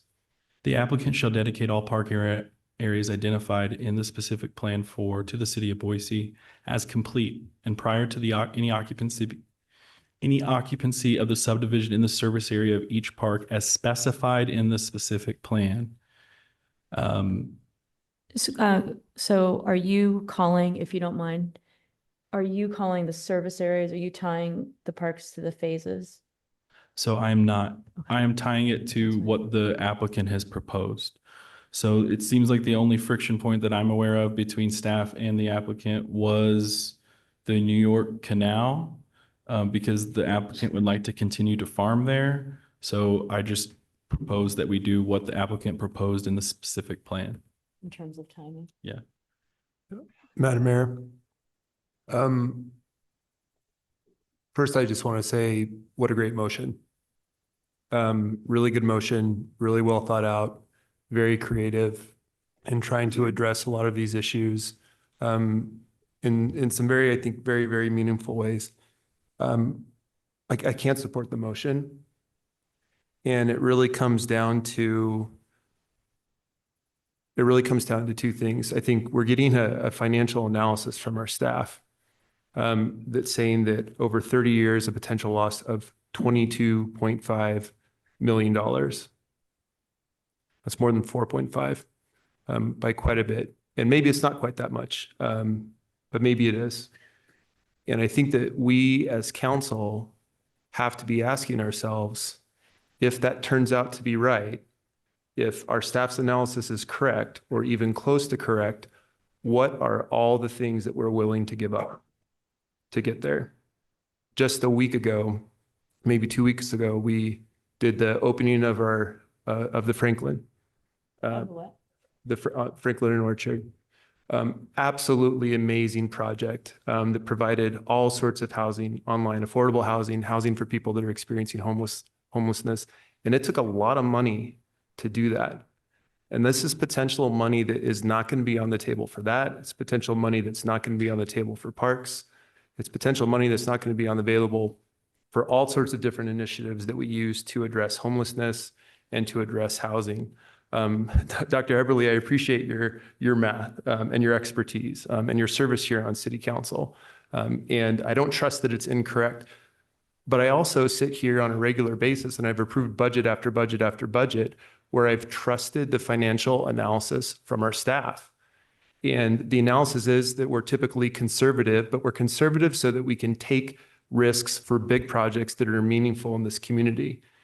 And they've never served us wrong. And so I have a hard time sitting here and saying that as much as I respect you, that I believe your financial analysis over the analysis of our staff team. I've heard our finance team tell us, no, don't do this multiple different times now, after changing their opinion from yes several times when the math actually worked. When we didn't have these issues with property tax that's been reduced by the state, there were times where this project made more sense, but they've been telling us over and over and over again, no, it doesn't. Our planning team has told us now that this doesn't make sense for issues with traffic, issues with our comprehensive plan. ACHD has given us a warning that says, this is a congested area already. It's going to significantly add to congestion, even with what we're planning on building out in the future. Our zoning commission has denied it as well. So we've got several expertise here at the city that I have to listen to, and I have to trust their financial analysis. And I have to ask myself if we're right, which we've typically been since I've been here. We've done a great job with all of our finances. What are we going to have to say no to in the future if we're taking $2 million a year loss year after year after year, 22.5 million 30 years from now? So while I do tremendously appreciate the motion and the creativity that went into it and the thought, this is an easy decision for me because I trust our staff's analysis. And I am worried that if we don't follow that analysis, that we're going to be harming ourselves in the future. Madam Mayor. Yes. Madam Mayor, this project was a project worth wrestling over. I know it was very tricky. Councilmember Halliburton mentioned planning and zoning seeing this, and they wrestled over it as well. The analysis that they had was the analysis that was presented to us in the first hearing and then was adjusted. And we've had subsequent changes since then. I think it's my perspective is that our staff are saints and have done a lot of really good work, and they're not wrong. There's a methodology that has been used that probably makes little sense in a lot of developments. I think the other methodology that was provided ties assessed values to Columbia Village, which is a neighborhood I'm very familiar with. It's full of Micron employees and employees at the base. And this development is a lot better than Columbia Village. And so its property value should be a lot higher. And I think I can say that I love Columbia Village, my neighborhood. but as Council President Nash noted, this neighborhood brings a lot of different things to the table. I want to run through a few of those things. I would like to point out, we didn't hear from ACHD. I didn't have any questions tonight. I felt like we'd gotten some questions answered previously, but when they noted significant impact for me in the traffic impact study that was provided, saying that with Murio, peak rush hour travel times would be 2, 3, 4 minutes longer, depending on whether you're on Maple Grove or Cole. In my commute, 2 minutes is not a deal breaker for me, and it's not significant at all. And I think about the development that will go in near me in my neighborhood, 20 to 30,000 homes whenever that land by Micron is developed. And I'm sure it'll be a little bit more than that, but I just don't see that as significant. Some of the really good things in this project, really appreciated Janessa being here tonight and mentioning the types of folks that will be able to afford some of those homes that they'll be working on. It's always stuck out to me. Our ACHD Commissioner Jim Hansen talked about the care that was provided to his mother in Southeast Boise at an assisted care center, and how he chatted with those staff that were serving her and realized that they were commuting in from Caldwell, and kind of the toll that took on their lives, but how appreciative he was to have good care in that industry. And it is so important that we look at those important critical services in our city and ensure that people can live in the city and serve in those capacities. And so for that point, the 3% affordable housing is really, really important. I think I want to point out that the 2024 update to our housing needs analysis shows the percentages of missing middle and multifamily development that are happening in our different planning development areas. And Southwest Boise is the second lowest at 5% over the last 4 years of the development being missing middle or multifamily housing. The lowest is Foothills at 1%. But the next two are Barber Valley at 28%, I believe, and Southeast at 36%. This development is nearly half multifamily missing middle stock. I think that's really huge. I mentioned a little bit about the fire station and how critical that is to other properties in this area. Locale is a development that the prior council supported. Our prior council president back then talked about it being the kind of development that they wanted to see out there. And that is not going to be able to move forward if we don't unlock other properties in this area to be able to support that. So I don't know that this is the final piece to be able to support that ongoing. It could be others, or it could be these multiple different developers coming together to figure out a different way. But we're going to get a lot closer by doing this rather than saying no to this annexation. We talked a little bit about commercial tonight. I want to just say that I think in this development, we want things that people are going to frequent. You know, right now, South Boise, it is a drive to Overland to get anything. And, you know, looking at those things, we talked a little bit about grocery, you know, restaurant, maybe it's a barber shop that helps add community, dance studio. Where are those places that the families or individuals are going frequently during the week? And I think that I'm hoping that the scale that is provided here will be able to provide that for them, as well as the foot traffic they need to be able to be successful businesses. VRT, I want to point out Stephen's comment that this is a game changer, his quote.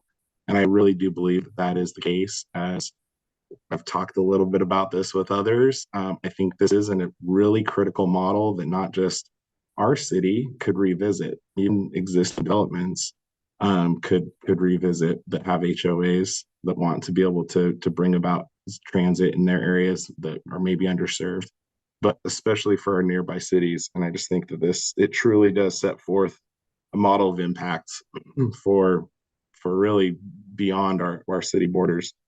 I'm very grateful for Council President Nash bringing forward this motion. I think it is comprehensive. It gets us a lot closer. Again, I do believe that these assessed values, this is exactly the type of place that we want to be building, and so people are going to want to live there. It will be a desirable area, just like Harris Ranch and Bound Crossing in the north end. These are places you say their name, Cindy Boisean, and you know where it is. And I think Muriel Farms will be one of those. I would just to clarify with Council President Nash that those conditions for VRT funding, if those needed to be in the motion, if they were in the motion, or if those are part of the specific plan, but otherwise, that's why I'm supportive and seconding this motion. Madam Mayor, if I could just restate the VRT condition. The applicant shall work with Valley Regional Transit to develop and implement a transportation demand management plan. This TDM plan shall be prepared prior to the first phase of development. The applicant will fund transit services identified through the TDM process, along with any associated stop infrastructure. Additionally, the applicant shall dedicate the necessary right-of-way to Valley Regional Transit for stop infrastructure as specified in the TDM. Approval of subsequent development phases is conditional on the continuation of this agreement with VRT. This agreement is subject to approval of the Director of PDS. I think the applicant in good faith is doing a lot of these things, but it's important that it's in there as a condition. Thank you.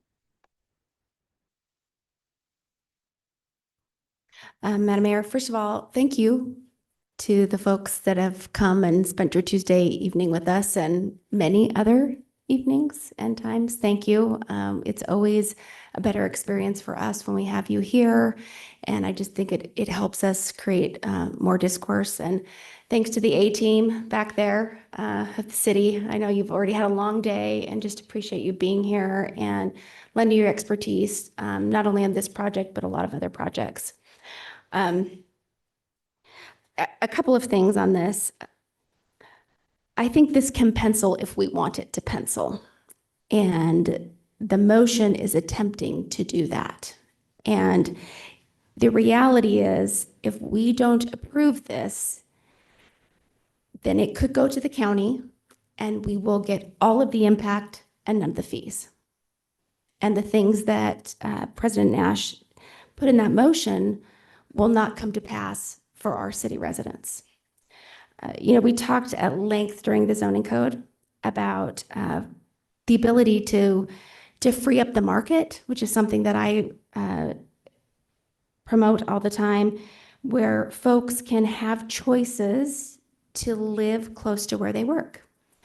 And when my husband and I moved to the Treasure Valley 25 years ago, we lived in the 2C. We went to Canyon County and we loved it. We loved living out there for a while. And then the drive got hard because we were both commuting into downtown Boise. It was hard on our family. It was hard on our pocketbooks. And we made the decision to move as close into Boise as we could that we could afford. And that was West Boise. And that's where we've been ever since. If we in Boise don't grant these kind of housing options to folks in Boise, then the city will become complicit to driving folks out of Boise and the congestion will get worse. So I'm going to support this motion. And one more opportunity. I continue to be frustrated that we as a city do not control our roads when this has been a great part of this discussion. I think it's nuts that we have another agency that controls the infrastructure and we have to play Mother May I. And I would really like at some point the opportunity for the city and the city council to have those kind of development questions together, because I think it better serves our citizens. So I will be supporting the motion.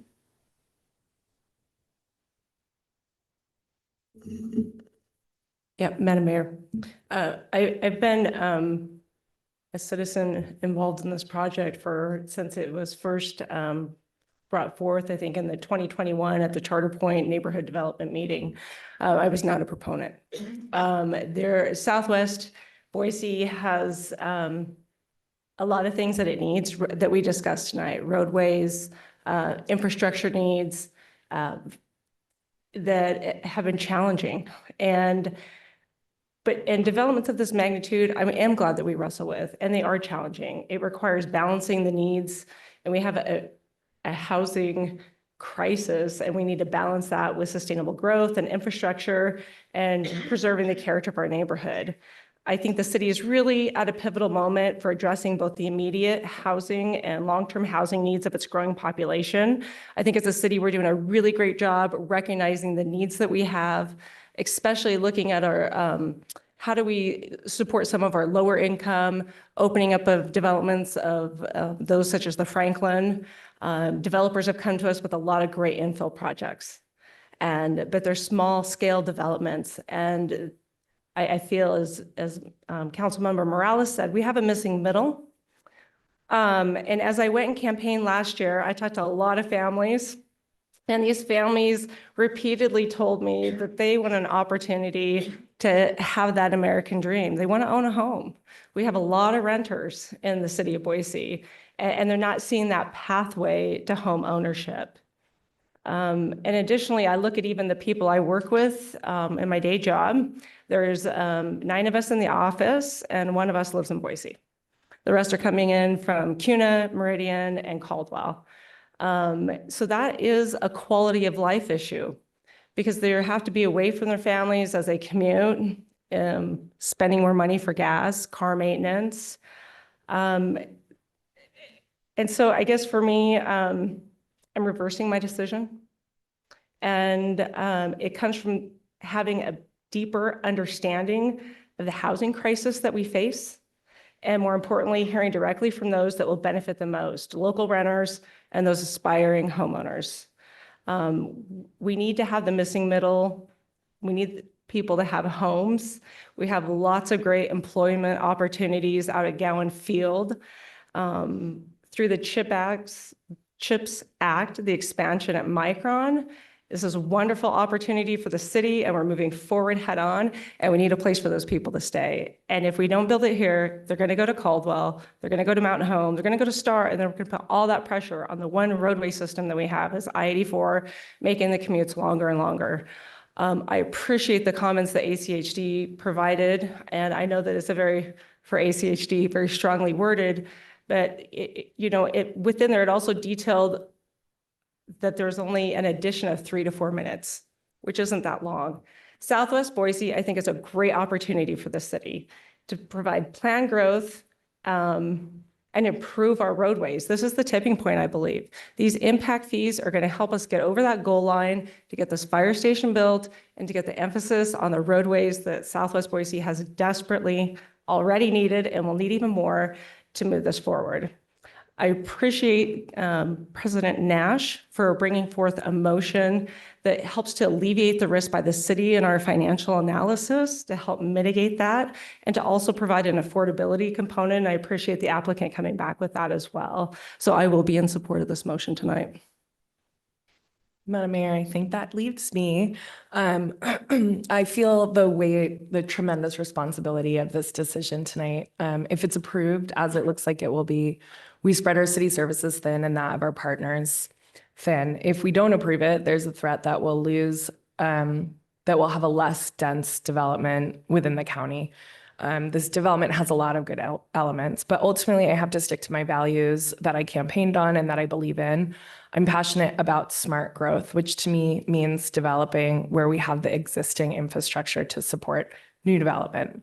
By building where you have existing infrastructure, the cost of taxpayers is less. You allow folks to live, work, play closer to each other. It keeps cars off our roads, extending the life of those resources, and it allows us to avoid more terrible air quality days that we're already experiencing regularly in almost every season. Smart growth prioritizes development that ensures increased access to amenities like independence from automobile transportation. Ultimately, I can't offset the sacrifices to build 3,500 homes outside of the current city limits, 10 miles from the city core, 25 minutes on a good day to Micron, which was brought up a few times tonight, and where currently no city services or amenities exist. Helping to offset costs of a park or a fire station or a bus stop are generous of the applicant, no doubt, but the ongoing maintenance and service fees fall on the city without a reliable or complete funding mechanism presented by the applicant. If approved, it's my expectation that this development will be felt citywide. We have residents in current neighborhoods waiting for pathways, bus stops, bike lanes, libraries, for neighborhoods and roadway improvements, and for our firefighters who are waiting on 4-person teams citywide. I predict these priorities will be at the bottom of the list as our resources pivot to support this development for the next couple or more decades. I can't in good conscience support these sacrifices on the backs of our existing residents. With that said, my responsibility is to the existing residents of Boise. I won't be supporting the motion, but I do greatly appreciate and value the work that Council President Nash has put into bringing this development as close to the city's values as we can get it, with the conditions included in this motion. If not to support smart growth, at the very least, let us encourage growth that can pay for itself. And these robust conditions get us closer to bridging that gap. Madam Mayor, I'm not going to try to convince anybody otherwise. I disagree with the decision. I think it's financially irresponsible, but I'm not going to try to change any decisions. I would request that as we move forward with this, because this is not development right up against another development, we've got this big gap. I would like to ask our police to evaluate talking with the Ada County Sheriff's Department, looking at models that we've done with our fire department before with sort of different shared use, and seeing if there is a way to work together with them as it's being developed to share some of those costs, knowing that we're both going to have different officers in the same area. I think that there's a partnership there. I think there's an opportunity there. I think that that would be the responsible thing to do. And so I would ask that we would at least engage in those conversations going forward. Madam Mayor. Just want to touch on a couple points that were brought up. I'd like to respond Yeah. to Councilmember Halliburton's request first. I think it's appropriate to ask the police department to see if the sheriff would be willing to have conversations about that. Not appropriate for a motion or a condition, but it makes sense to ask, and I think it's appropriate that we do. They provide services at great discounts to other communities within this region, and it could well be a solution in the short term, if not in the long term. Madam Mayor, if I could just address a couple points on here. I just want to be clear, I am relying on staff's analysis to be able to deliver this motion. In the June analysis, and the reason I'm not focusing on the July analysis is I believe it's using aggressive assumptions about our primary driver of costs, which are police. It's a 25% increase from the June analysis on expected level of service from police officers. That's a huge budget driver. The June analysis, what is good about this is it shows that there is a range. We do not know what's going to happen in 30 years. It could be a $14 million loss or a 4.5 million gain. That's what our staff has provided with us with. I am doing my best to mitigate that risk with the information provided by staff, and using a 3% property tax increase assumption that gets us to the 4.5 million that staff has provided us with. So that's first thing. So thank you for the work that you've done on this. Secondly, this is assuming a 20-year build out.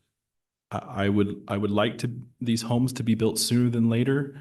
However, the last planned community that we have in this part of the city was approved 8 years ago. And I don't know how many units they've brought on, but it's not that many.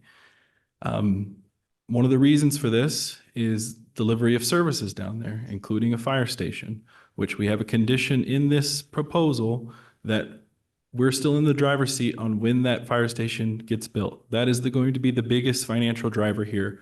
We are mitigating the risk by staying in the driver's seat on when that fire station goes in. Again, I'd like the homes to go in sooner than later, but if the city is not financially prepared to bring that fire station online, then we will wait until we are financially prepared to bring that fire station online.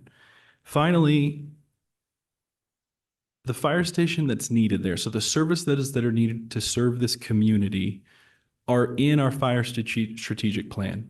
It was already planned for, not financially, but fire has identified that as a need. We can say no to this project and still build that firehouse the next 5 to 10 years, leaving the revenue and impact fees on the table. So doing my absolute best to try to mitigate these costs. I appreciate all the comments. I think a little bit of risk mitigated is worth taking to bring the value of this new housing inventory into the city.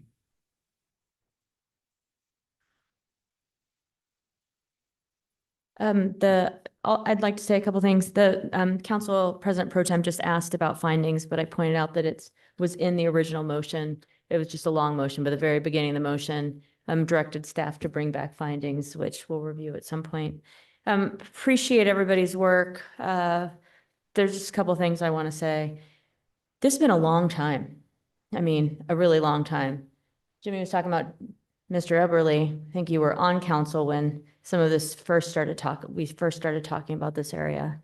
And things have changed over the course of that time. I appreciate that this development is planned and designed in such a way that does reflect the desires and interests of Boise and Boise neighborhoods and what we want to see moving forward. I also appreciate that staff, as we've asked, was honest about the changes that occurred, given so many different indicators outside of our control, in response to, is growth paying for itself?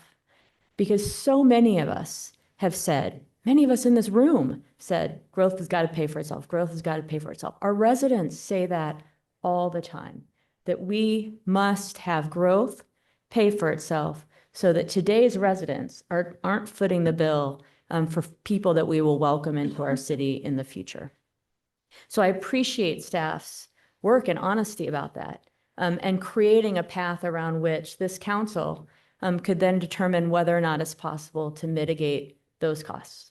And it is a risk. And so my next appreciation is for Council President Pro Tem, each and every one of you on this council that have asked questions, but the work that's gone into attempting to mitigate the impacts that right now on paper it looks like we might have in the long run in this city, to stay true to the statement that all of us at times over the years have said, that growth has got to pay for itself. This is a beautiful development. It really is. It'll create incredible opportunities for folks to have homes in the long run. And with the attempt at mitigation tonight, as other cities are doing in this region, because the legislature has taken away 10% of that value of the growth, where future residents would pay for that, and it would compound on itself, rather than having folks that are building the homes to sell or to rent having to pay for it.